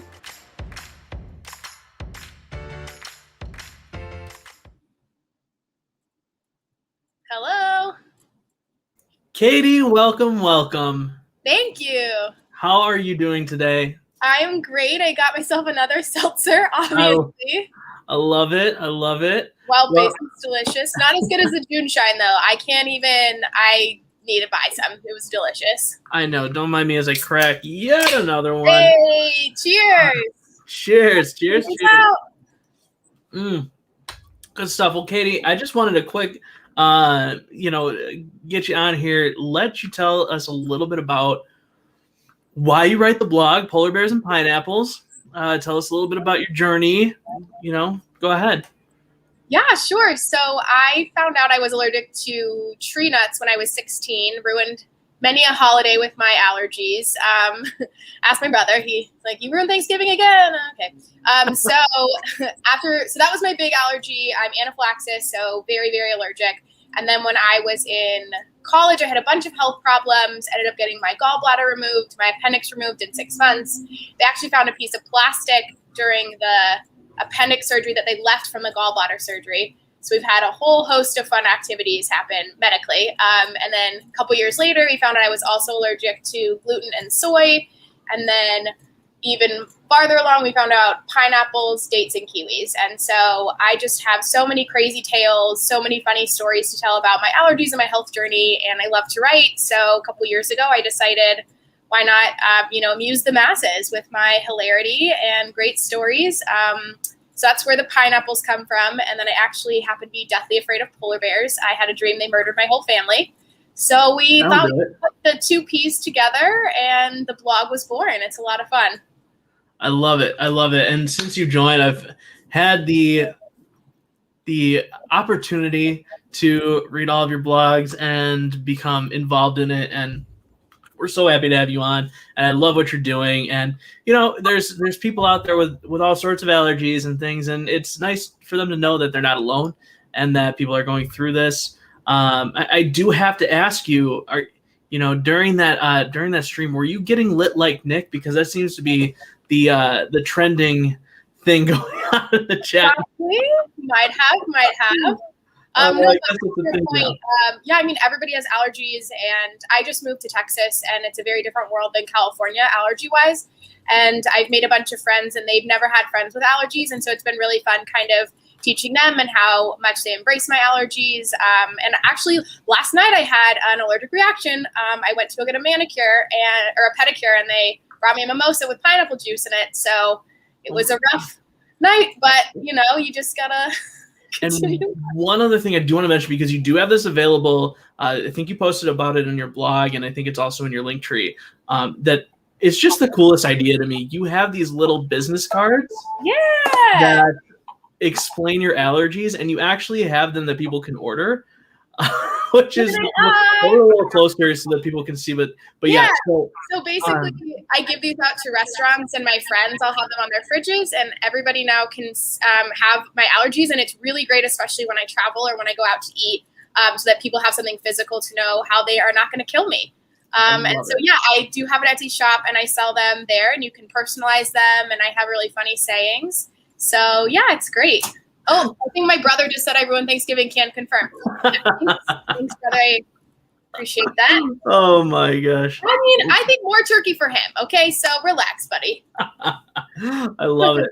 Well, Katie, so as we move on to our next segment, you were also a little bit involved in this as well. You want to tell us how? Yeah, with Just One More. Yes, that'd be the one. They are my favorite blog that's not mine, and their vloggers are actually my aunt and uncle, and we are super close, and they have an incredible story to tell about how they are full-time RVers, and I help them write their blog and just have been on the journey with them ever since. They're hilarious, they're fabulous, they're fun, and they're here with us, and I'm so excited to say hi. And there they are. Jerry, Susan. I think I need to go to rehab after that video. We are still laughing out loud. I am telling you, it was hysterical. But my name is Victoria. Oh my gosh. I love it. I love it. So yeah, Katie, so you actually assist in the writing of the blog, but it's Susan and Jerry's brainchild. It's their lives now. So welcome to the showcase, and why don't you tell us a little bit about what Just One More is, like that beautiful home that we see behind you, that may or may not be on wheels. Yeah, tell us a little bit about that. We're gypsies, we're portable, and we are on wheels. Yeah, we go where our home is. And people say, "Are you homeless?" No. Your home is nicer than most people's apartments. A lot of the money doesn't look like we're homeless. No, what happened was years and years ago, when I was in my early 20s, my parents did this. My father retired at a very early age, dragged my mother in an RV. I followed them because I was in between gigs, and I followed them for months. And I knew that this is something I wanted to do, was to become a full-time RVer. So when I met Jerry 22 years ago, when we first started dating, I told him this is my dream, and he went, "Oh, sure." Okay, that'll be my dream too. Yeah, sure. What a guy. Yeah, happy life. So what happened truly was the pandemic obviously hit us, and I was working from home, doing Zoom meetings all the time, and Jerry was getting ready to retire, and I basically said, "Guess what? It's time. Just do it. It's time." Well, and to be honest with you, my mom passed, Kitty's grandma, last year, and I told Jerry that until my mom was no longer with us, she was 95, that I couldn't go anywhere. So once she passed, and unfortunately our dogs passed, I mean, it was a hell of a year. I said, "It's time. Let's do this. And he's just deer in the headlights at first, going, "Oh, really? Oh, okay." So we started doing our due diligence by shopping for our new home. And I am telling you, it took a long time because I'm very particular. I always tell people, "Have you met me?" I'm very particular. And I knew that I wanted something large enough that we could get away from each other if we needed to, to be honest. Because we have to. Yeah, because when you both work, you're not in the same house all the time, right? 24/7. And So we have a fifth wheel. So if anyone understands what a fifth wheel is, it's a big trailer. It's a big trailer. It's 42 feet, right? We're in the living room right now. We're at our desk, and we sold everything. Everything. I tell people this: if you really want to have a great analogy about selling everything in your world, think about what's in your nightstand. Right? Think about what's next to you when you're on your desk. You have to look at everything and understand that it's gone, right? Yeah. Tools. This was a big one. The tools, and I was in the clothing business. So I sent 11 humongous boxes to thread up the online consignment store with shoes and handbags and clothing. And all my friends who know me just cannot believe that I'm in a tiny little closet. Katie's going, shocking. You built a closet room in your house. Like a whole room was dedicated to your clothes. So it's amazing to see. And I've been in the RV and it's absolutely stunning. It's nicer than any apartment I will ever live in. So, and it's so exciting. I was going to ask, you guys you're in Oregon right now?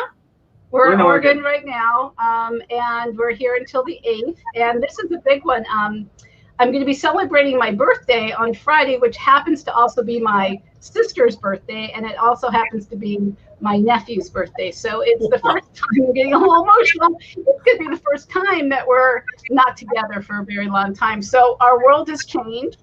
You know, we're on the road, and it's a great story.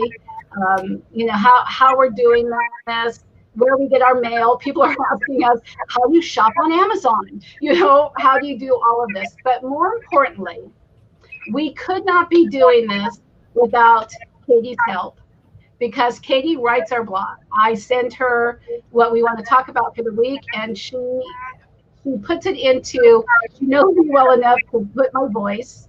So Katie writes our blog, but most importantly, we would not be doing this without Titan. No way. No way. Touch. No way. There's no way. We do not want to spend our life learning all new programs. Okay, we're too retired. Old. Yeah, we're done. We just don't want to do that. When we started this, I didn't even know what a GoPro was. Yeah. And YouTube, we have a YouTube channel because of Titan. Yeah. They are amazing. They do our social media. When we came with them, well, to Kelly with this idea, and to Katie and Mike, we said, what do you guys think? You guys are, you know, a whole different generational situation. What do you think of us doing this? And Nick, you know, we are so blessed to have you in our life. And there's Kelly, retirement goals. Goals, absolutely. Yeah. So when we came to you, the question I have for you, Nick, honestly, is what did you think about this when we came to you with this storyline? I was floored.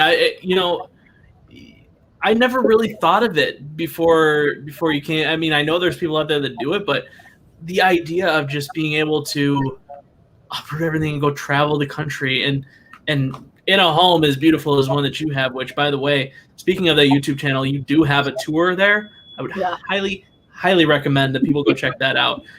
Just one more RV on YouTube. But I was floored by it, and it was amazing in seeing the whole journey, you know, because people post on YouTube about the fun stuff. Hey, we're going here. Hey, we're going there. It's all fun. And I was like, you know, let's show the actual process of getting on the road, because that's super interesting as well. Like, what does it take to uproot your life and move into an RV when you're in a full-size home? So yeah, exactly. Yeah. We sold our house immediately, got way beyond our wildest dreams, and we had a short period of time to get out of the house. So we put everything in storage that we thought we were going to put in our trailer. And I put a lot more stuff than I'll ever need. Storage unit's still pretty full. Yeah. No, the fifth wheel's full. No. So what happens was we can't have the storage unit in California because we're from California. Because we no longer live in California, we actually have what we call a domicile. Yeah, the domicile. We're South Dakotans. We're South Dakotans. But here's what happens if you have any ties financially to California, they will come after you for taxes. Yeah. So there's no storage. Everything we own, you guys, is with us in a 500 square foot RV. Everything we own. So it's been an adjustment. I will say clothes are a lot lighter than tools. Just saying. Okay. So 4 containers so far I've gotten rid of. Yeah. But you know, are we your first, Nick? Were we your first? Your first. Yes. You took our blog cherry. Yeah. And you guys you had a blog come out today too about what to eat, or what you eat while you're on the road. Yeah, I mean, you guys just watching the journey has been awesome for us. You've been so patient. I guess I'm fired already from my own business. It's fine. That's fine. Hashtag Nick is lit. Yes. I was too lit, and now I'm fired. It's fine. Oh man, we love you guys. It's been an amazing journey watching you get from where you were to on the road and helping you along the way. And you've been so patient with us as we've been getting going as a business. And I can't thank you guys enough for putting your for putting your faith in us and being a part of the Titan Media Collective. It's been awesome. And if you're not following them on social media and on YouTube and everywhere, their blog, you definitely need to, because it's quite interesting watching your journey. We try to have fun.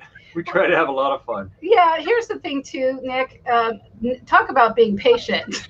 It's like, Nick, how do we do this? How do we upload this video? I mean, these poor guys, Nick and Kelly, have just been saints to us, and we're getting better.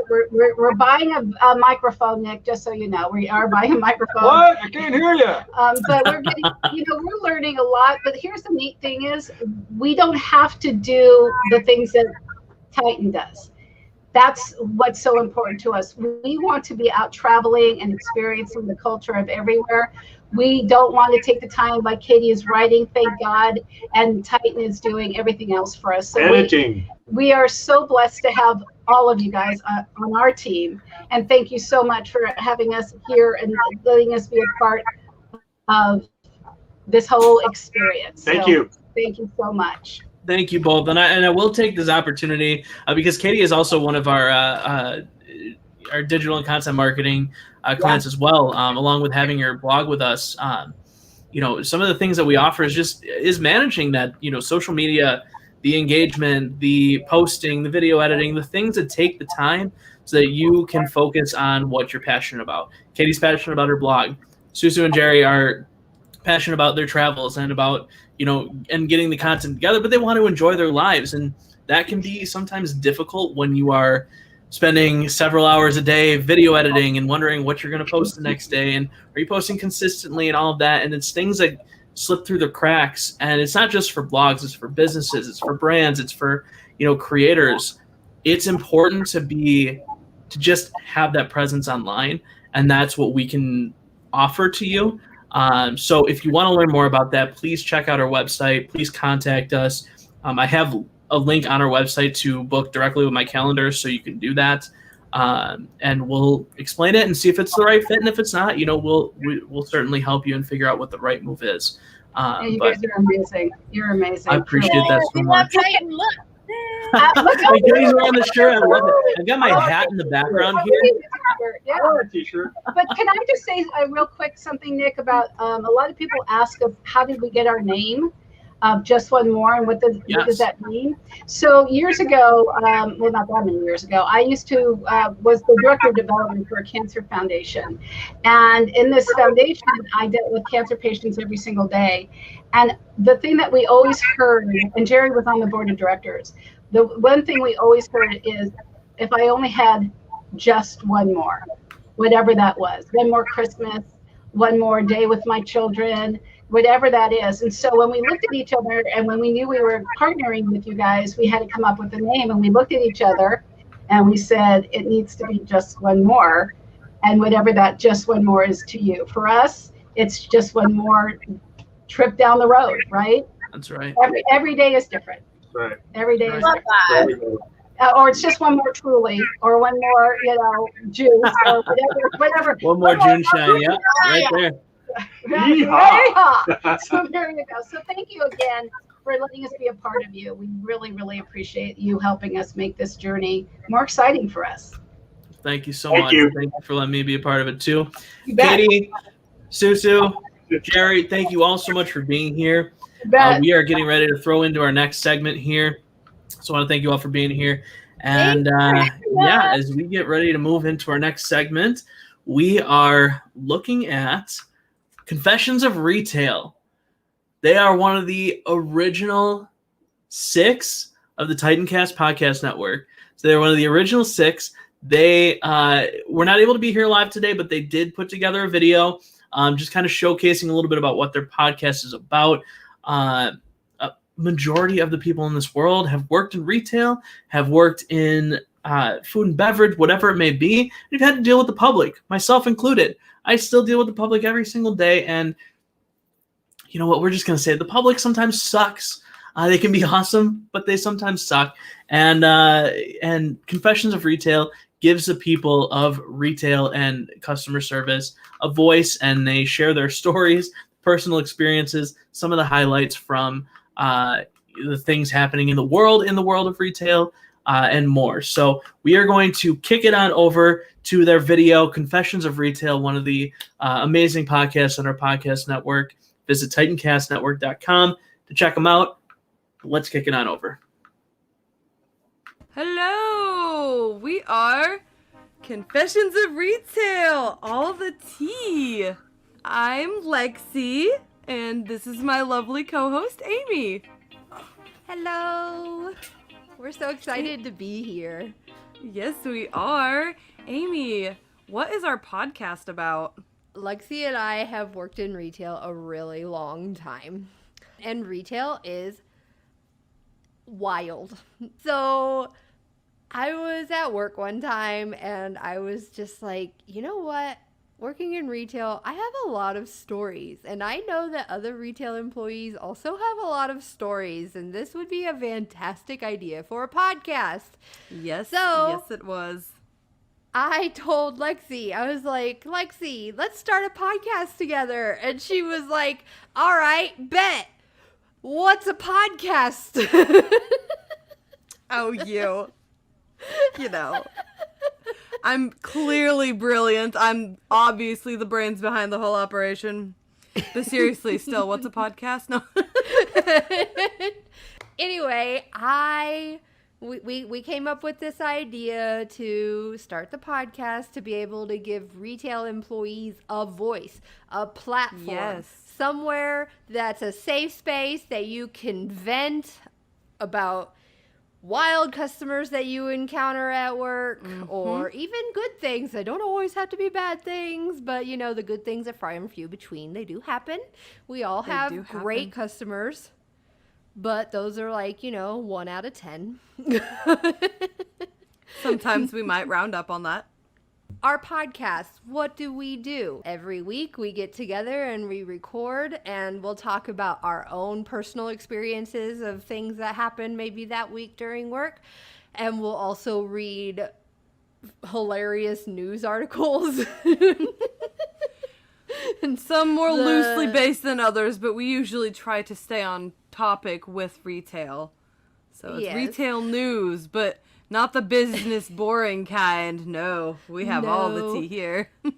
All the tea. So like an example of a news article that we've read on our podcast is the parking lot pooper. It's classic. That's Just a go favorite. check it out. Honestly, a personal favorite of mine is our Hidden Valley Ranch driver. Oh, it's so good. These are real. You can go find them. These are real. We got them up for you. News article about the woman that didn't have the mask, so she took her thong off and put it on. I mean, I don't These are think that's actual what things. Cisco was singing about, but all right. And then we round it all off with written stories that listeners have written into us, or maybe more stories that we found online, whichever. And Oh yeah, it's you can all find all along- kind of retail Reddit rabbit holes. Try saying that 5 times fast. Yes. All around, it's a really super fun time. Lots of laughing involved. definitely lots of cussing, so Yeah, we are not safe to listen to at work. it's a no holes barred, and it helps to give the retail employees a voice. And so we are the voice of our people. Yay! So today we're going to just give you like a mini-sized version of our show. We're going to start it off. I'm going to tell you a story about something that happened to me this week at work. And then we'll each tell a story for tea time. And then we'll give you all of our socials at the end. And we hope that you enjoy. So, Amy, how goes work? So I have a hilarious story this week that happened. Okay. I am a barista for a certain coffee establishment. We're not going to name names, but I'm sure you know. And the Siren Song coffee place. So there is a nationwide shortage going on currently for basically anything, not just for us, right? Like, we're talking shortages everywhere, strikes everywhere. Truckers are not taking things off, places. They're striking.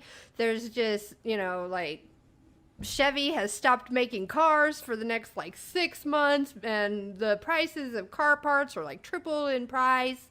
And there's just, it's a shit show, you guys. It's a shit show.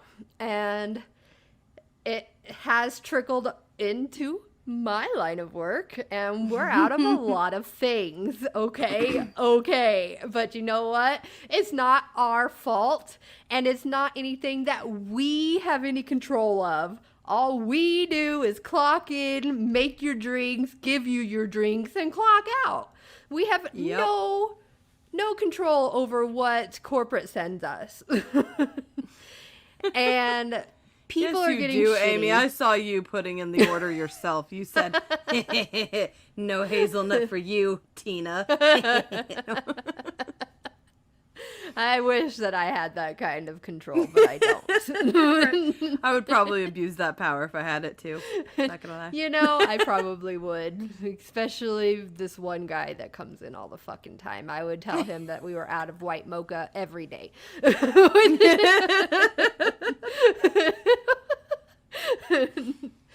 Anywho, so people are getting rude with us, and can you guys please not be rude to us? Like, it makes the day really rough when everybody's upset with you over something that you have no control over. Right. And half the people are understanding, and the other half of the people are really fucking awful.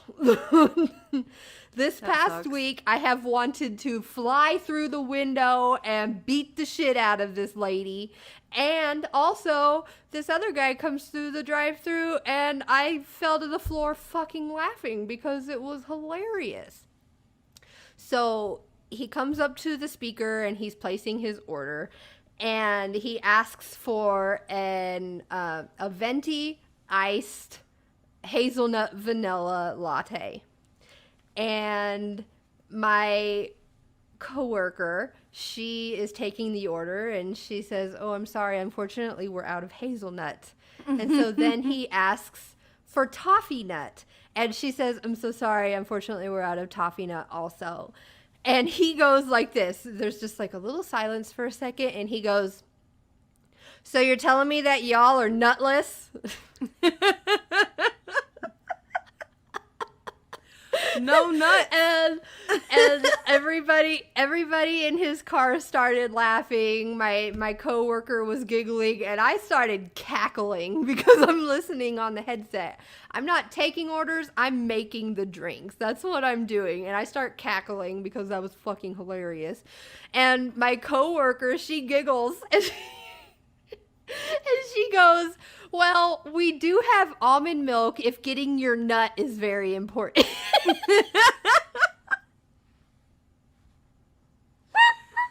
Just in case you were feeling low on nuts today. And I fell to the fucking floor laughing my ass off. It was hilarious. And he starts laughing. everybody in his car starts, like, they erupt in laughter. And he goes, yes, gotta get that nut. So he's like, so I'll take the venti iced vanilla almond milk latte. And she goes, all right, we'll have that for you at the window. And once he gets to the window, she hands it to him, and he goes, without even skipping a beat, like, see, he goes, well, thanks for the quickie. And drives off.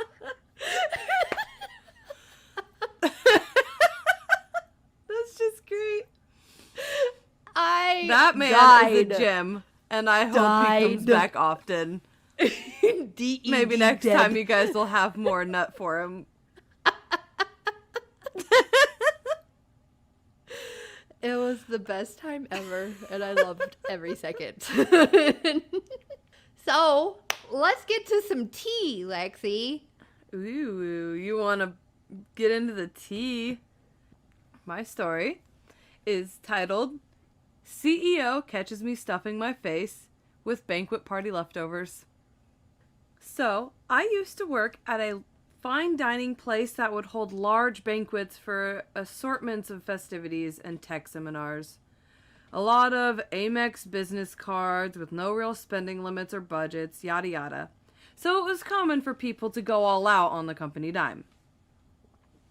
A tech startup had reserved half the restaurant to celebrate some achievement, and they booked it in anticipation of all 80 employees showing up. So we put in enough orders and set up rows of trays of chafing dishes. Chaffing? Yeah, they're like the warming things. The food goes in there, and then there's the burner underneath.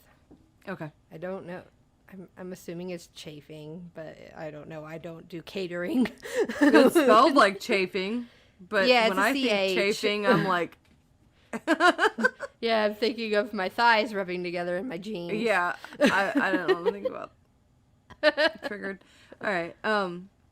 So only about 50 people showed up, and at least half of the food was left untouched.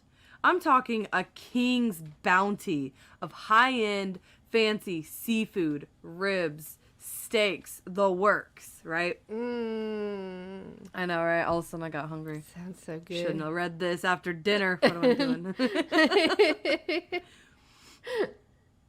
I asked the host/CEO what she wanted to do with the leftovers and offered to box everything up. She wasn't really sure, but told me to go ahead. There was a literal mountain of boxes, okay?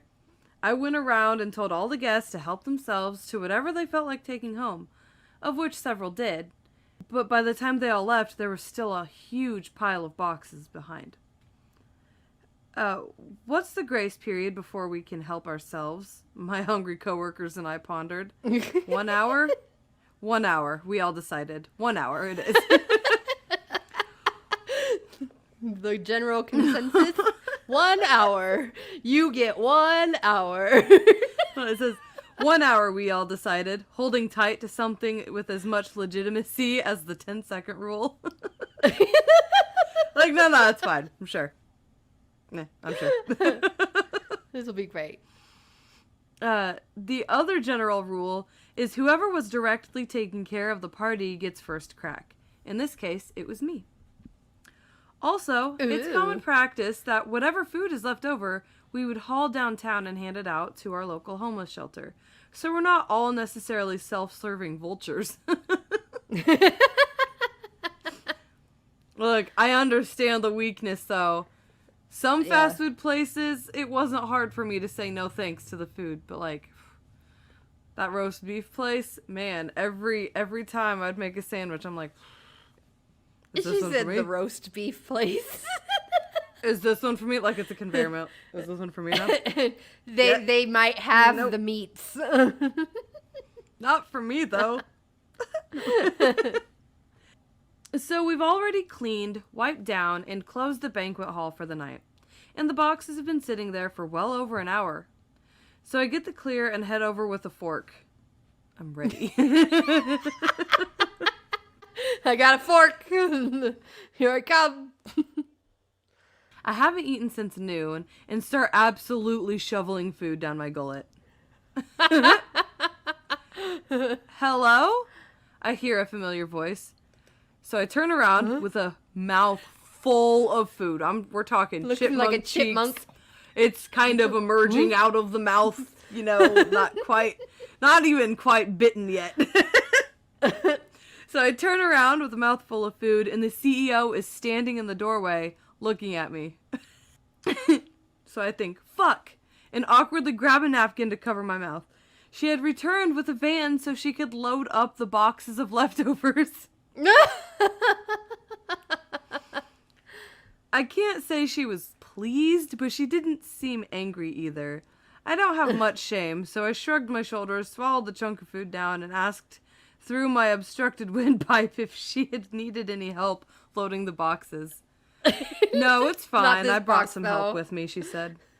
I said, oh, okay, cool, I casually replied before turning downstairs and sprinting out the back door of the restaurant forever. Never to be seen from again. So yeah, lessons were learned that day.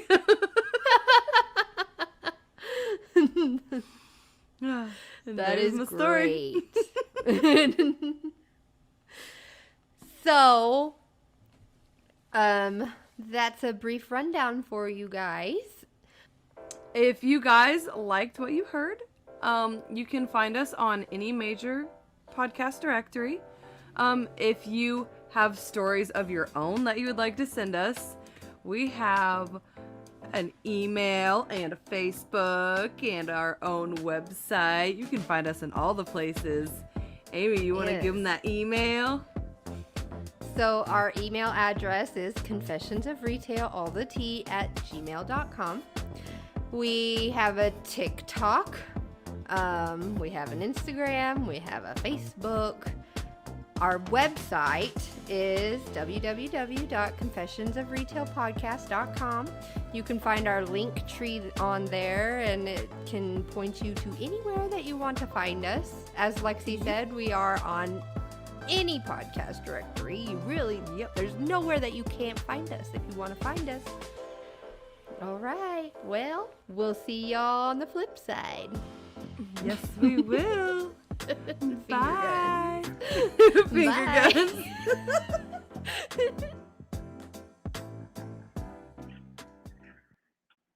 We love Confessions of Retail. Amy and Lexi are so cute. They're so fun to listen to. And just, if you ever worked customer facing anything, you do need the space to vent about it. So it's such a great listen for that reason. And I didn't actually know that Amy worked at as a barista. I too worked as a barista at a Siren Song coffee house in college, and it was a literal nightmare. I worked in a very rich city in Southern California, and it was a lot.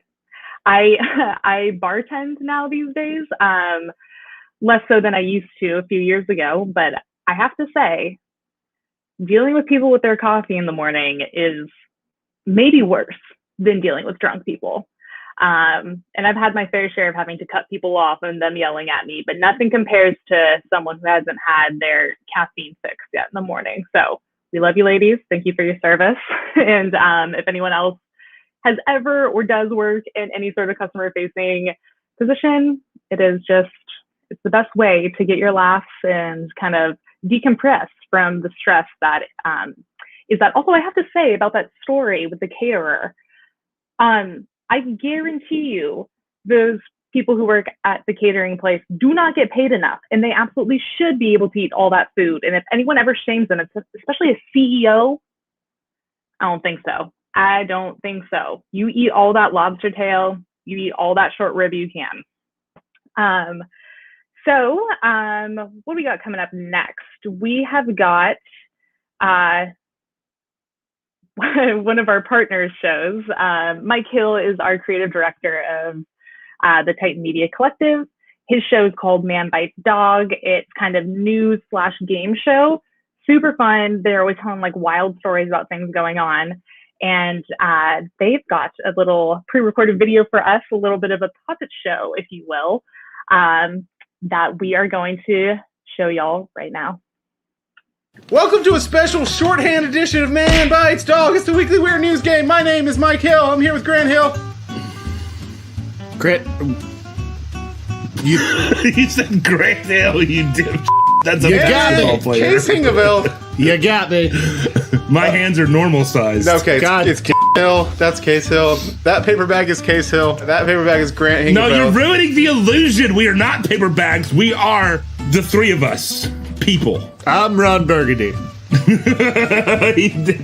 here to play a special game today. It's Ding or Bang. Ooh. Ding or bang. Ding means true, bang means false-ish. Also, ding means you got the answer right, bang means you got the answer wrong. It's a little confusing. So it's not like Marry Kill, because that's kind of what I had in my head. Guys, I have 10 facts for you, okay? 10? Grant and Case are going to take turns answering these questions in a true or false style. And I thought it was ding or bang style. And whoever can score the most God, correct you are answers so inconsistent. will have this game in the bag. I will ding your bang anytime you want. Also, as extra motivation, whoever loses today I'll bang your ding. will be lit on fire until dead. Today's Ding or Bang topic is weird facts about Florida. The Founding Fathers. Similar. Today's facts come from a list compiled by internet history experts BuzzFeed. Oh gosh. So yell at them if it's wrong. I didn't bother to research any of it. Are you guys ready to play? You're so lazy. I'm going to arbitrarily decide. I want to go first. That Grant's going to go first. Yes. It was arbitrary. Shotgun. Fact number 1. Yep. Benjamin Franklin was not allowed to write the Declaration of Independence because everyone thought that he would try to put a joke into it. Oh, I hope that's true. There were enough jokes already. Ding. It turns out democracy's a joke. Hey-o! Yeah, ding it. Yeah, that's correct. It's true. Ding it. Oh, Grant's got a point. God, how much better would the Constitution be if there was like a joke in it? Yeah, right? Fact number 2. Thomas Jefferson nicknamed John Adams the Locust. And my dog shook. Are you okay, buddy? Thomas Jefferson nicknamed John Adams the Locust and would often make buzzing noises whenever he entered a room. Jefferson was a dick. What an asshole, yeah. True. That is false. Ooh. Case has no points. It was in Hamilton, so I believe Yeah, the Locust song in Hamilton was pretty good. Yeah. Fact number 3. Thomas Jefferson introduced macaroni and cheese to the United States. No shit. That's what we're trying to determine, Grant. Really? I don't know. Case, where does mac and cheese come from? How do you not know this? I don't know many things. I want it to be true, but I think it's false. I'm gonna bang it. Okay, you're gonna go bang. It is true. Oh, you really banded Bing and Bang immediately, didn't we? There's no way. Mac and cheese, For some reason, I don't think he personally did that. You know what I mean? Come on. It was like, check this out. I melted the cheese on the noodles. Thomas Jefferson, known for being a great thinker, famously because he had other people doing the actual work. Burn. TJF's taking some hits. Fact number 4. George Washington did not know that Chinese people were not white. He was surprised when he first encountered a Chinese person. False? Nope, that one's real. Really? That's why they cut that song from Hamilton. It was a little hard to digest. Fact 5. Grant, this is for you. I'm all for it. It's Paul Revere, not Sam Adams, on the label of Samuel Adams beer. Ooh, what a crock of The only historical evidence I have for you here is there's a famous painting of Paul Revere in which he's a lot shorter and fatter than the guy on the Sam Adams beer. Everybody knows that Paul Revere is not like a beer bottle guy. You know, let's just say he wasn't walking from house to house. You know what I'm saying? Exactly. Yeah. All right, I'm gonna go bang. All right, well, it is true. It's a dinger. God, you guys. I'm sorry, I misled you.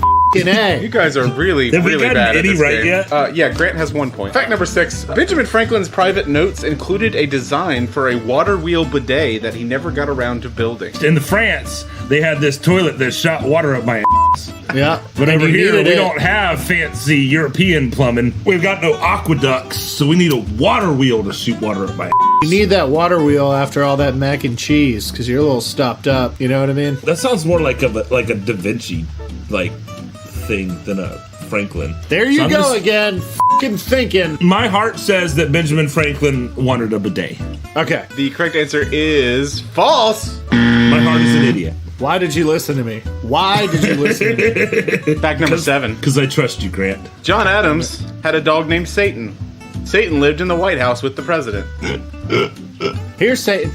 Come here, boy. That's a great name for a Come dog. here, Satan. I hope that Satan just like wasn't potty trained and all over the place. God damn it, You know what I Satan! mean? I hope he was like the best trained dog, but he just made way too much eye contact. Yeah, yeah. So he just sat there staring all the time. You just wake up and he'd be looking at you. Yeah. Oh man, that's got to be true. That is true. It is true that there's a dog outside your door. Grant has Nailed 2 it. points. Shut up, Case. It's a big dog too. God. Fact number 8. George Washington once proposed sentencing prisoners of war to compete in a tournament similar to the modern Ninja Warrior. Washington was a f***ing animal. I can't imagine this is false, but I have gotten so wrong on everything I've done. My heart says false. That is correct. Yes! Oh, nice. That is my favorite mental image, though. Fact number 9. We're getting close now. It's 2-1. Grant, you can win if you get this right, and then we'll just do number 10 for fun, and then in case we get lit on fire. Number 9. Franklin was not very good at math, and most of his experiments with electricity relied heavily on trial and error. Gotta ding that. Yeah. Yes! For sure. That is correct. Yeah, Franklin was an idiot. Everybody knows that. Well, Case, the fun thing about this is that you're going to be on fire. We're going to do number 10 anyway. The Founding Fathers thought that Independence Day would be celebrated on July 2nd. So the July 4th is the signing of the Declaration of Independence. Bonus So fact. Bonus fact. Most people signed in August. Yeah, actually, I knew it took a while for the rest of them to, because it was, back in the day, they didn't have a fax machine. I'm gonna say true. That is true. It doesn't matter. Ooh, here's a question: if you had to bang a founding father, which one? Franklin would be down. Franklin would be down. I'd have to go to Franklin. Big juicy too. Well, Grant, I'm happy to say that you are the winner of this miniature Man Bites dog. Yay! So you get a I don't know, you're. Give me some Mike. So, Case, it is now time for you to be lit on fire. Would you like to scream? What camera do I look into? Not that one. Okay. Nope. Am I going left or right? I was just kidding. There's only one camera. Oh.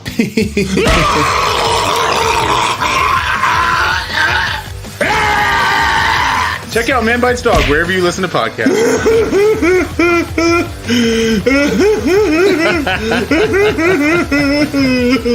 Thanks anyway.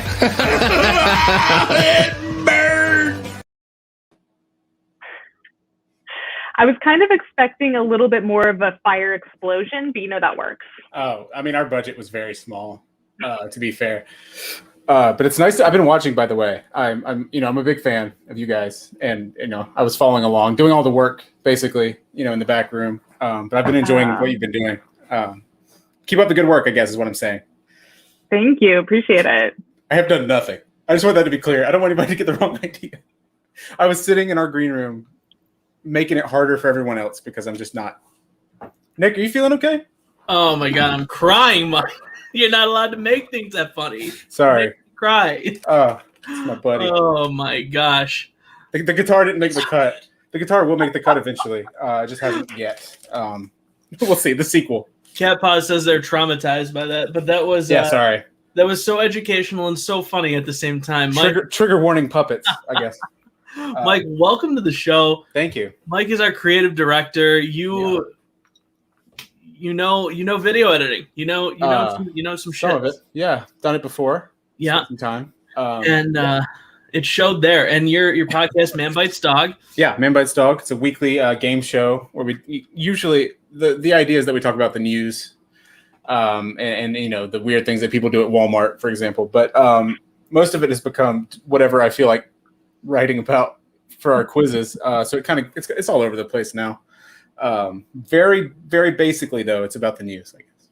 I love it. Well, that was absolutely hilarious. We did put the link in chat. If you want to listen to Man Bites Dog, you can find it there. Every Wednesday. Spotify, everywhere, Apple. Yeah, everywhere the podcast places. Yep. Yeah. Jess, what do you have to add onto that? You covered the bases. So it was great. The show is definitely a hoot, so recommend. Good, that's what we're going. I hope so. If not, then it's, oh man. If it's not funny, I don't know what we have. We're, I guess, educational once in a while. But that's usually by accident. So. I love it. So I'm going to take this opportunity while I've got both of you here. Both of you have been parts of the podcast network since before the Titan Media Collective was a thing, when it was just the Titancast Network. As we mentioned earlier in the stream, this whole idea of our business here started with the podcast network. The idea was to bring podcasters together, as we have seen being done today, and just allow them to network and to work with each other and to help each other grow, while also providing tools. And I don't know, if you two feel up to it, would you mind kind of commenting on your experience being with the podcast network and then now with the collective? Yeah, I mean, for us, the only reason we even got involved into the Titan family was that Confessions of Retail had reached out to you about us, and so it all came from a place of collaboration in the beginning for us. And I think the collective really came from the fact that the network, the podcast network, had done so well with the collaboration and us all sort of having each other's backs and cross promoting and whatever else. And it was just like, there's so much other good content out there on the internet that why can't the same formula sort of work across genre, across medium or whatever. But yeah, I mean, it's all come from collaboration, at least from my experience. It's all been, how can we help each other? And then, so that's been a really positive thing. Yeah, absolutely. Second, all what Mike just said. And yeah, it seems like the connections we've made have been really organic. For the same way, for me, I got involved because of our fourth board member. This is the board here of the Titan Media Collective. Minus Kelly, who's behind the scenes. Kelly, who's producing the show. And she was the one who brought me on to begin with. So it really is just kind of about like easy connections, and nothing really feels forced. And it's just like, we're here if you need this, you let us know. And just like, it's a nice little place to rely on people and feel supported. Yeah, and our biggest thing is that we reach out to shows, we look for, okay, are they inclusive of everybody? Are they inviting for communities? Are they open to collaboration? And then once we bring them in, like, it really is just that kind of family sort of vibe. Everybody works together, everybody brings something different to the table. And that's what I've loved so much about seeing some of the collaborations that have happened and seeing everybody work together. And, that's been our kind of feeling, is we don't want to be there to own your show. You're doing something right. We want you to keep doing the same things that you're doing. And we just want to kind of support you along the way. That's with our podcast. That's with our streamers. That's with anybody that we bring on board. We just want to support you along the way, give you the tools to succeed. And hopefully, in return, all we ask is that you wear that Titan, label proudly. We want to be associated with, fun and inclusive creators. And I think we've done an amazing job at bringing in the right people. And everybody that we've brought on has just been so incredible. So very, very excited for all of that. But yeah. And Cat Paws Titan Collective is such a cool concept.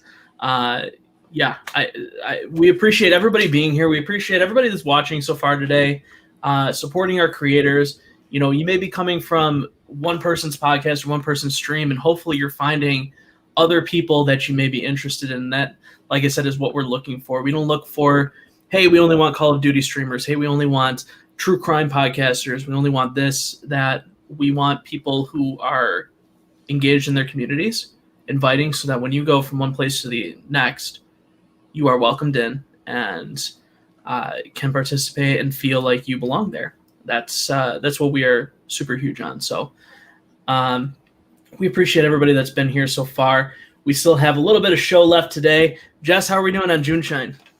Excellent. I have moved on to the blood orange mint flavor, which is the one that Kelly and Katie had in their segment. Just, again, super solid, super easy drinking, great for midday, great for end of the night, great for summer, great for all time. I love it. Yeah. Thanks, you guys, for having me. I appreciate it. Mike, thanks you so much Mike. for being here. All right. And and then I'm about done with this acai berry. We're about to move on to a grapefruit paloma. We are feeling nice and good. Thanks to JuneShine. Thank you again for them being our sponsor today. And what we are going to move on to next is a little promo about our streamers, our stream team, just a little of what's in store if you check out our website and check out our lineup of amazing content creators. You can do that by typing !TMC in the chat, and then just head over to our content creator division. So let's go check out some of our streamers.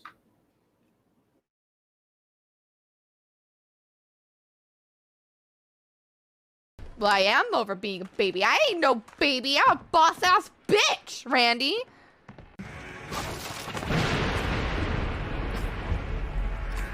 I have the fist of God.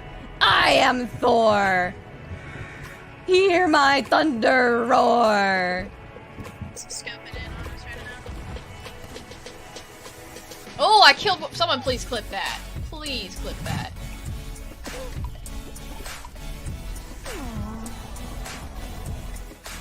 He's right here.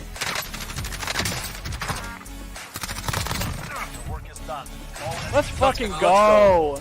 Holy. Oh my gosh.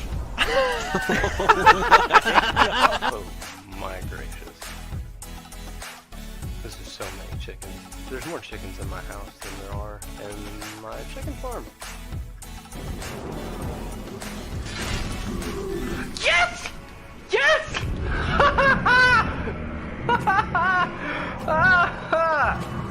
Oh, what now? Stupid long arms, you ain't got none now. Come at me! Come at me! Come at me! You think I'm scared? You think I'm scared because I don't have any armor? You think I'm scared because I'm the last one on my team? You think I'm gonna choke? Dude, you're good, you're good. I gotta F myself up again. Whoa! I could eat I forgot I could eat corpses! Nom!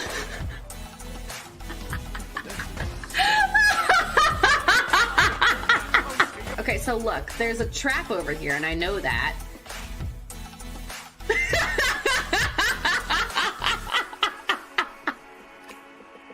Let's go! Woo! Look out! Look out! Woo! Fight crab, bro, but I'm gonna leave that item as a reminder. Ah! What the frick? Where'd you come from, you little turd? You get the weird dance thing.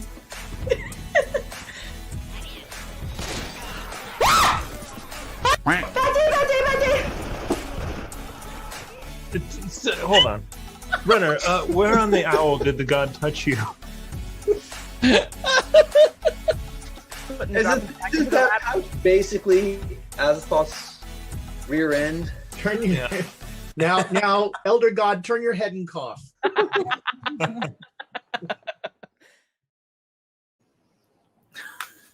I love seeing that. Honestly, I've been so stoked since we started adding streamers to our lineup. We have such a wide variety, as you've seen there, of types of content, of creators. We invite everybody in. If you are at least affiliate and you want to join us, or if you're a podcaster, you want to join us, head on over to titanmediacollective.com and you can find out where to join from there, where to reach out to us, and let's have that conversation. We are always looking to expand our lineup with awesome creators, but just so much fun there. But as we are wrapping up today, we've seen a lot of amazing stuff. We've seen a lot of different creators. We've had laughs, we've had cries, we've had everywhere in between. We are coming into our final piece here. We had an amazing collaboration between four of our streamers. We had Fabernator, Little Percent, we had Mario, aka Digital Hero, and we had Baby Bat. Baby Bat and Digital Hero are here with us today. They're about to jump in with us. We're going to ask them a little bit about what they've presented or what they've brought to us today, and then we're going to check it out. Hi, guys. Hello. Welcome so much. So what do you guys think? How have you enjoyed your time here with us today? Oh yeah, it's been a ton of fun. I enjoyed watching all those other content creators out there. It's very inspiring. It's been real cool. Honestly, it's been so much fun. Just getting to see everyone like displaying their passions and everything that they're into. And it's so diverse, which I think is really, really awesome. And there's something different to take away from everyone. you know, especially paper bags being lit on fire. That's a new one for me. That was quite an experience. Thank you for that. That was great. That was so fantastic. And I see we got a little percent in the chat here as well. She Hi, unfortunately 1%. couldn't be with us here today, but she is a part of this next segment. So why don't you two tell us a little bit about what you did, what you put together for us today? I mean, when I saw what you guys were going to do, it made my heart so full, because that is literally what this whole business, what we do here, it's what it's about. And I want to hear from you guys what your thoughts are on it. Yeah, you said it pretty frankly, and that's kind of what I was going to say myself. We got together, and I probably wouldn't have been able to get with these other streamers if it wasn't for Titan Media Collective. So I'm real happy to be part of this. And we thought, you know, what can we do to showcase what it kind of means to be a streamer and what it means to show off all our personalities. And we had a lot of fun doing it, and I think that everyone got some time to shine, and I really enjoyed it, and got a little bit of cross-pollination with our community as well. So it was a ton of fun, and I enjoyed meeting up with these guys and doing this collaboration. Yes, definitely. It's kind of like what happens when you get 4 streamers together for the first time and you put them together to play a chaotic game based on cooking and teamwork. Sounds like a great idea, right? Nothing could possibly go wrong.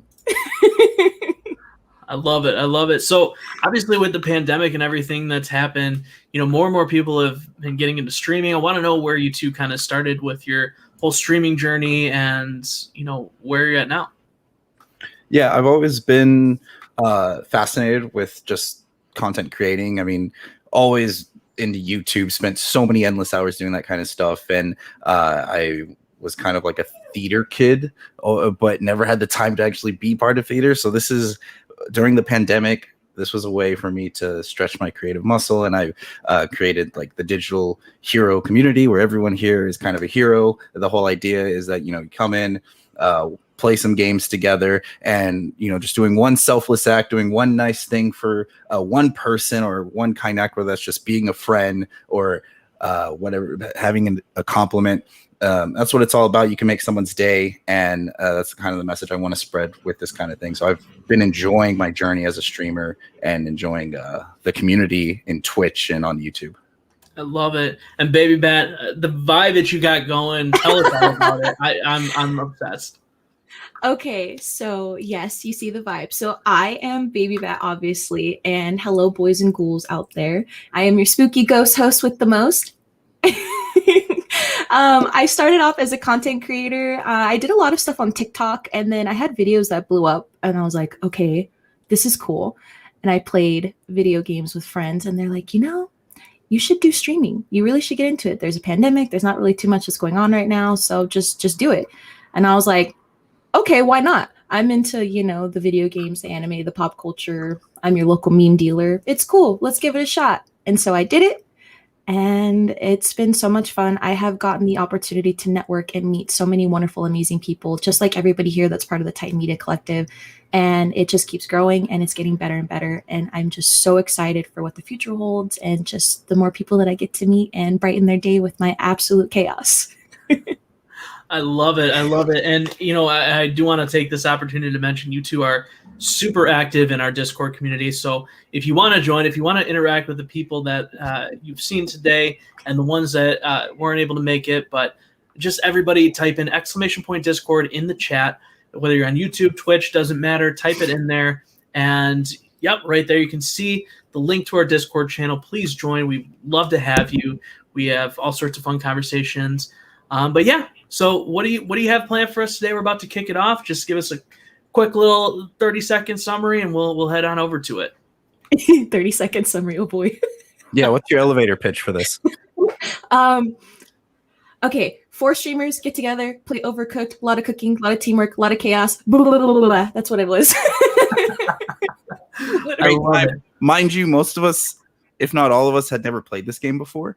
So we're just trying to figure it out. And a lot of us hadn't really, like what Baby Bat said before, really met each other before either. So it shows just how wholesome this community is as well.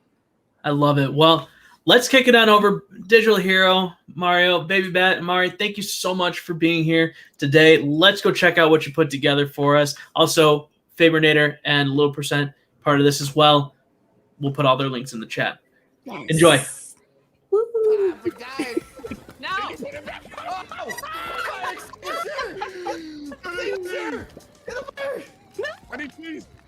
Oh no! Oh no! Oh no! Oh You gotta take it out! Something is going on here! No! Oh no! Oh no! It switched on us! Any chance I can get some cheese?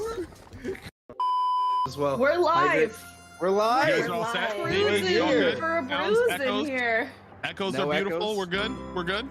Anyway, all right. Hey, every single person in all the different streams on all of ours, we want to welcome you guys in today. We're having a little bit of fun. We're doing a co-stream today. We're going to start off with some quick introductions, and we're going to get into the games we're playing today. I'm going to pass it off to Baby Bat. Introduce yourself to all the different streams here. Hi guys, I'm Baby Bat, as Fabe said. I am your spooky, ghoulish host with the most. I definitely love all things horror.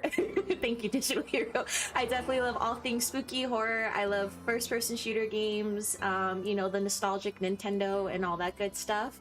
And I'm just here to have a great time with you guys and obviously build a very fun and lovely community between all of these beautiful, awesome streamers here, and hopefully not have a Gordon Ramsay kitchen nightmare today. But you know what? No It's promises okay. for that. I might be the idiot sandwich, but whatever. It's fine. Now I'm gonna go ahead and pass it off to Little Percent LP, who is right above me.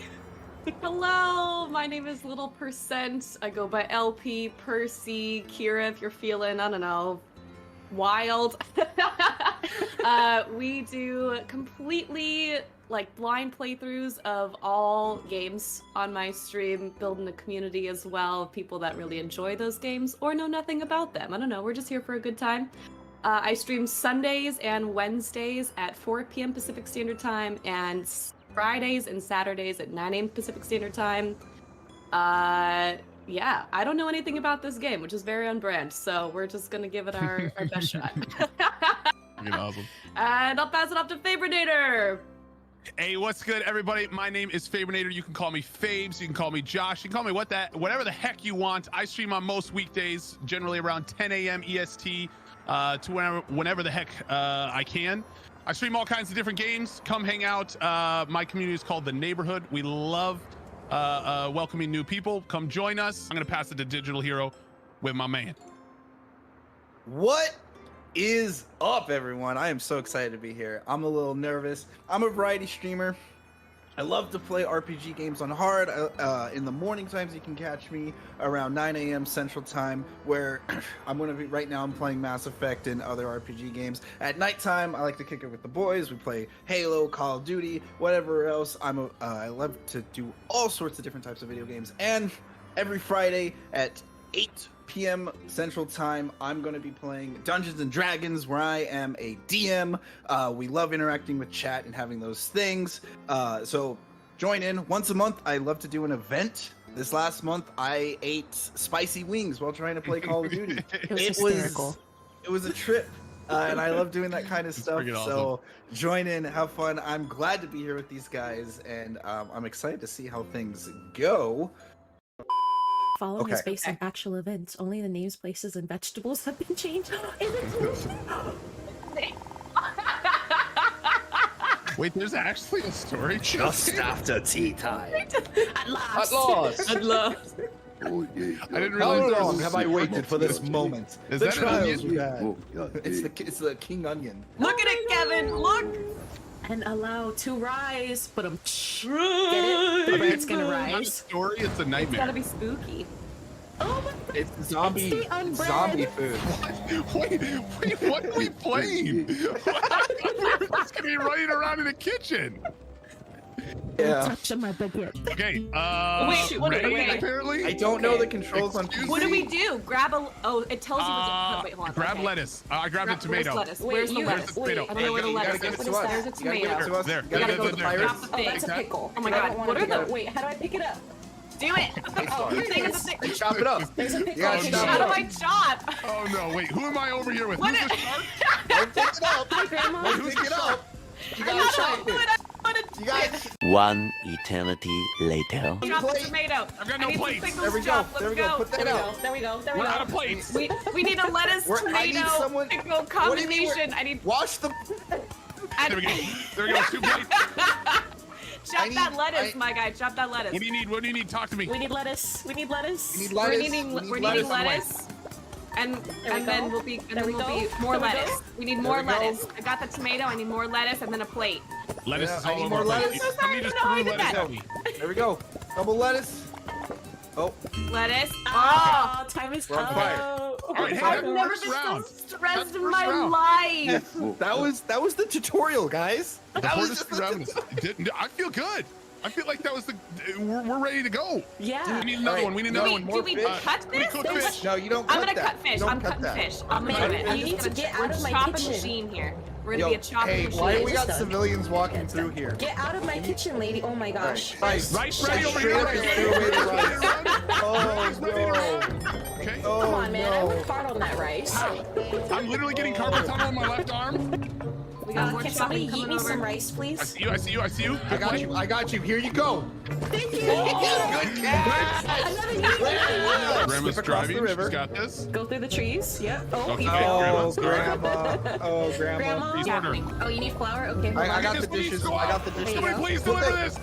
Deliver it. Put it Take it from down. grandma. Take it Okay, from it's grandma. mud. It's mud. It's mud. That one. The pot. The pot. Wait. Needs plate. Need the plate. Put it on the plate. I'm trying. I can't put it on the plate. There's too much stuff. What is this? There we go. There we go. It's an extinguisher. Nothing's I coming haven't- fire just yet. We need more plates, Okay. There's a plate. Tomatoes Go up. plate that. I need a tomato on that plate. On the way. It's up. There we There you go. go. I'm sending it out. All right. I Another need plate, another please. plate. Wait. There we go. Need some tomatoes on that What do we need? plate. Do we need tomatoes? I got Tomatoes tomatoes. coming up. One tomato. I'm One on Tomatoes. service. There's tomatoes. There we go. All right. Chop the tomato. What is this fire? Okay. Why? Chopping tomato right now. What? Fury! Thing of lettuce. Just a thing of lettuce. Please chop up lettuce. Lettuce on your way. Where do you need it? Dude, I need this cucumber Oh my gone. God. Why is there? Oh! Is this? Oh! Look at we have a kitchen. We have a- Is that better or worse? I don't know. They're cooking, I'm they're cooking, throwing they're cooking. potatoes. There's some chicken They're right across. there. They're on the There you floor. go, sir. They're there. There's some chicken on the raft right there. Some chicken. Grab that Potatoes roll. are burning. Potatoes are burning. Potatoes are burning. Oh my gosh. It's Ready on to its way. deliver? It's on its way. Farm fresh. There we go. Farm there right now. Deliver that. Deliver that. There we go. Please throw me some more potatoes. Farm potato.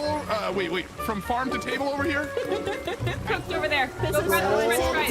Go grab the Oh my God, french get this fries. out of here. I don't want this. How do you drop this? Okay, I got it. Chicken, grilling chicken. It's okay, trust. We're gonna make it. We're gonna make it. Get together. Here. It's coming. Boom. I got it. Delivery.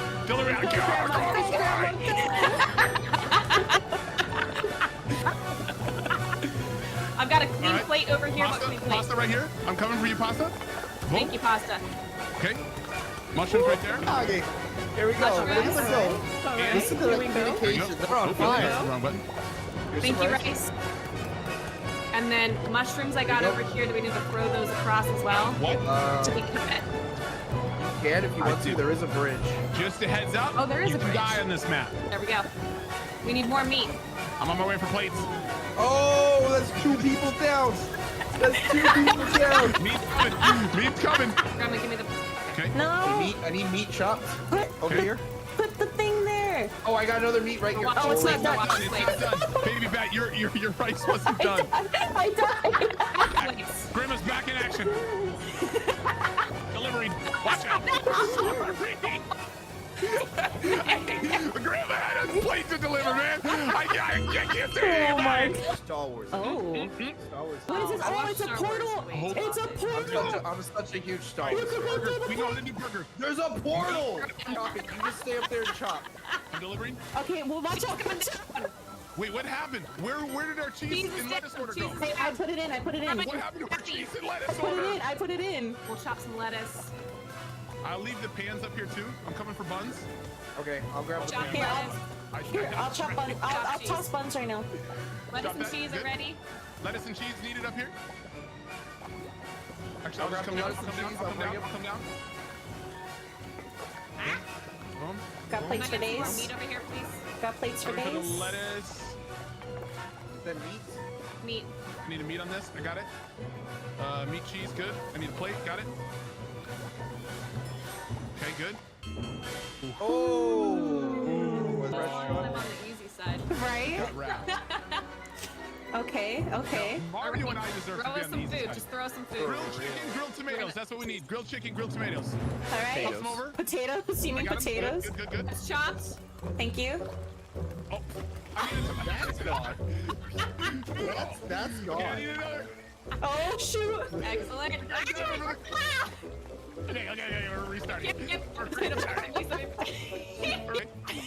Got it. There you go. Coming Toss it back. Thank you. Potatoes are in. All right, next one's chicken and potatoes. Oh, Okay. so we're gonna throw Chicken some more. potatoes. Got it. Oh god. Keep getting that meat to us. Keep getting. I just don't want to talk. I'm not talking. I'm muting. So you guys can grab them easily. What is happening? Why did you kill me? Throw it. We got do this. Grandma is going nuts, man. I wish I could throw the plate. No, Yeah, dirty plates.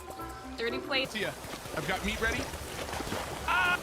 No! Oh my goodness! What in the world? King! How did you just my god! literally like die? Grab this, friend. We got chopped fish. There we go. Does that need to cook? Do we need to cook fish? Where are the plates? Wait, No. they're on the other side. Plates, I'm cleaning. We got everything ready on this side. We just need a plate. Plates are over here. Put it on there. I'm coming around for rice. I got the rice. Put the plate down. Put the plate down. Yeah. There you go. Done. Okay. Wait. Yes. Deliver We that. need one deliver that, shrimp. deliver One that. shrimp. Yep. Loop it. Oh, grab it! Grab it! Be my living legacy! Grab it! Here's some meat I can't pick it up from. Boom. There's cheese. There's cheese. So cool. I need cheese. Okay. No! There's cheese. Never mind. There's cheese. There's cheese again.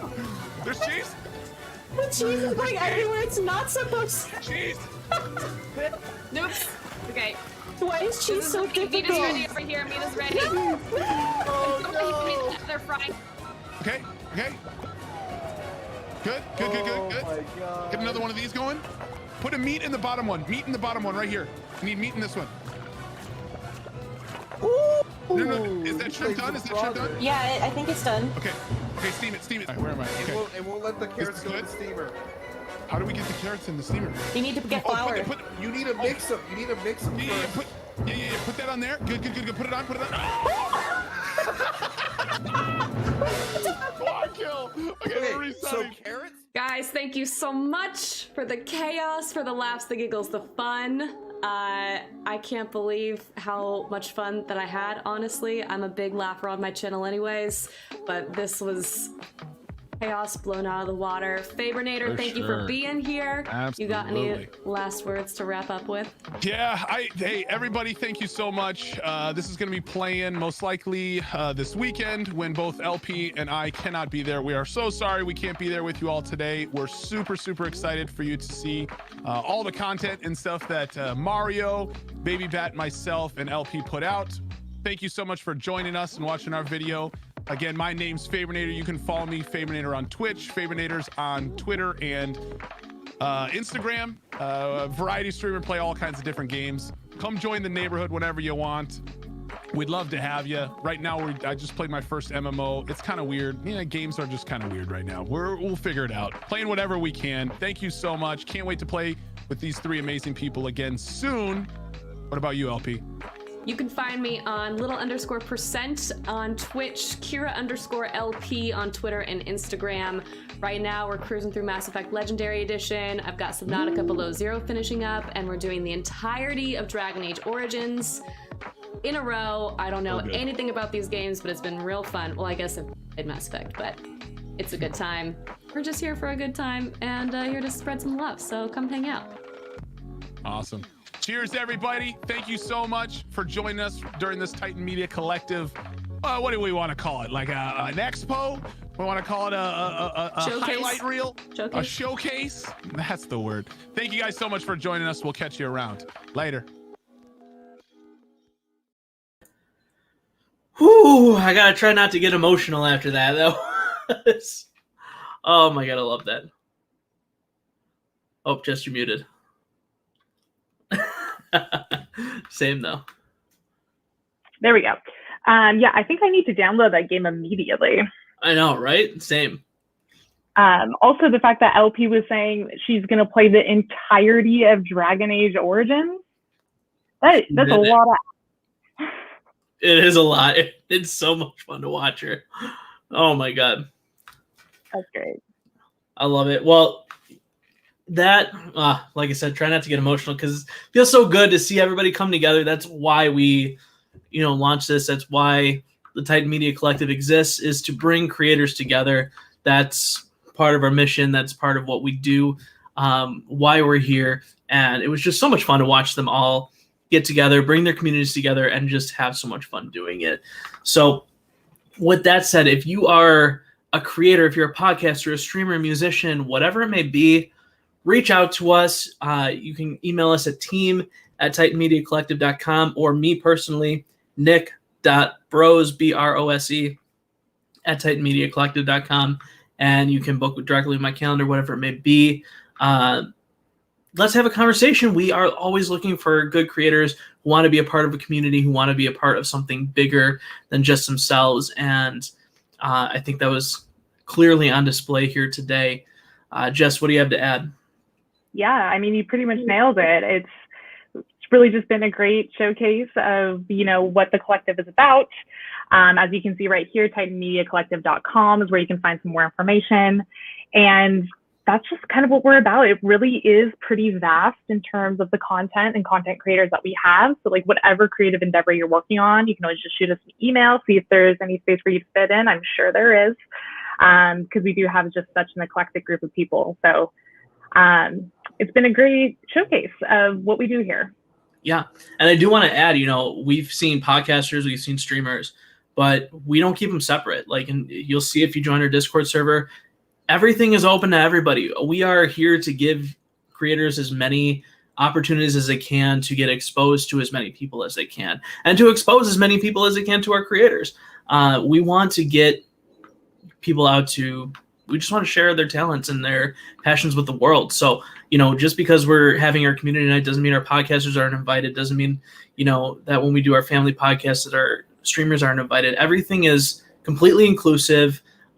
We are here to build community regardless of content barriers. So if that's something that you're interested in, please reach out to us, visit our website, find out how you can get in contact with us. We don't hide it. We want people to reach out to us. Let's have that conversation. And with that, as you see up top, again, thank you. Super, super thanks to JuneShine. Jess, how we doing on JuneShine? Excellent. Still got my blood orange mint. Still chilling on it. Tasting great. Yeah, and big thanks to JuneShine. Organic, non-GMO, sustainable hard kombucha company. Also, I mean, listen, I'm not trying to preach that alcohol is good for you necessarily, but JuneShine does have probiotics in it too. So it's a little helpful for your stomach as well. Just a little something good to go with your buzz. That's good. And kombucha in general has like a lot of health benefits. So yeah, and anxiety benefits and all that. So something to keep in mind. I learned that because I'm like, what even is kombucha? So I searched it. It's like, oh, okay. So it like cures everything, which is great.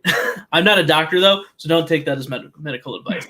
But yeah, JuneShine, thank you so much for being a part of our showcase today.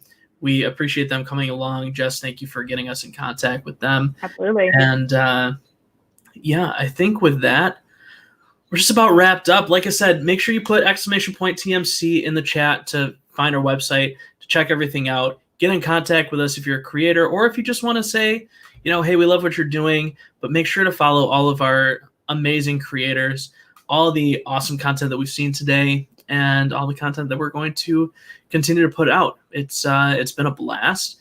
Jess, it's been so much fun hosting this with you. Yeah, right? And yeah, with that, I think we're just about wrapped up. So this will be available. We're gonna keep this on our YouTube, on our Twitch. We're gonna try to put some of the segments up on our YouTube channel for you to look back at in case you want to just relive it, or in case you weren't here for all of it and you want to see what happened. We're gonna try to put it up there for you guys, so you have that. But yeah, and then last thing, I almost forgot. Super big thanks to Kaylee, Krish, to Kelly, for putting on the show. Kaylee, we brought in as a producer. She has gone above and beyond. If you are looking for somebody to, to put on an event like this, she's your person. I know she loves working with businesses. So she has been absolutely amazing, gone way beyond expectations. Kaylee Krish for president. I stand by that 100%. So she is the behind the scenes magic that has been behind all of this. So thank you so much to her. Kelly, who is one of our partners who has been just behind the scenes today. Again, she's done so much work for this as well. Thank you to all of our creators involved. Thank you to JuneShine. Thank you, Jess. Thank you, everybody, Nick, here today. And anything else before we wrap up? I think that's it. Thank you, everyone, for watching, for participating. And, we'll see you on Discord. We'll see you on YouTube. We'll see you on stream. Absolutely. Exclamation point Discord in the chat. You all have a fantastic rest of your weekend. See you later.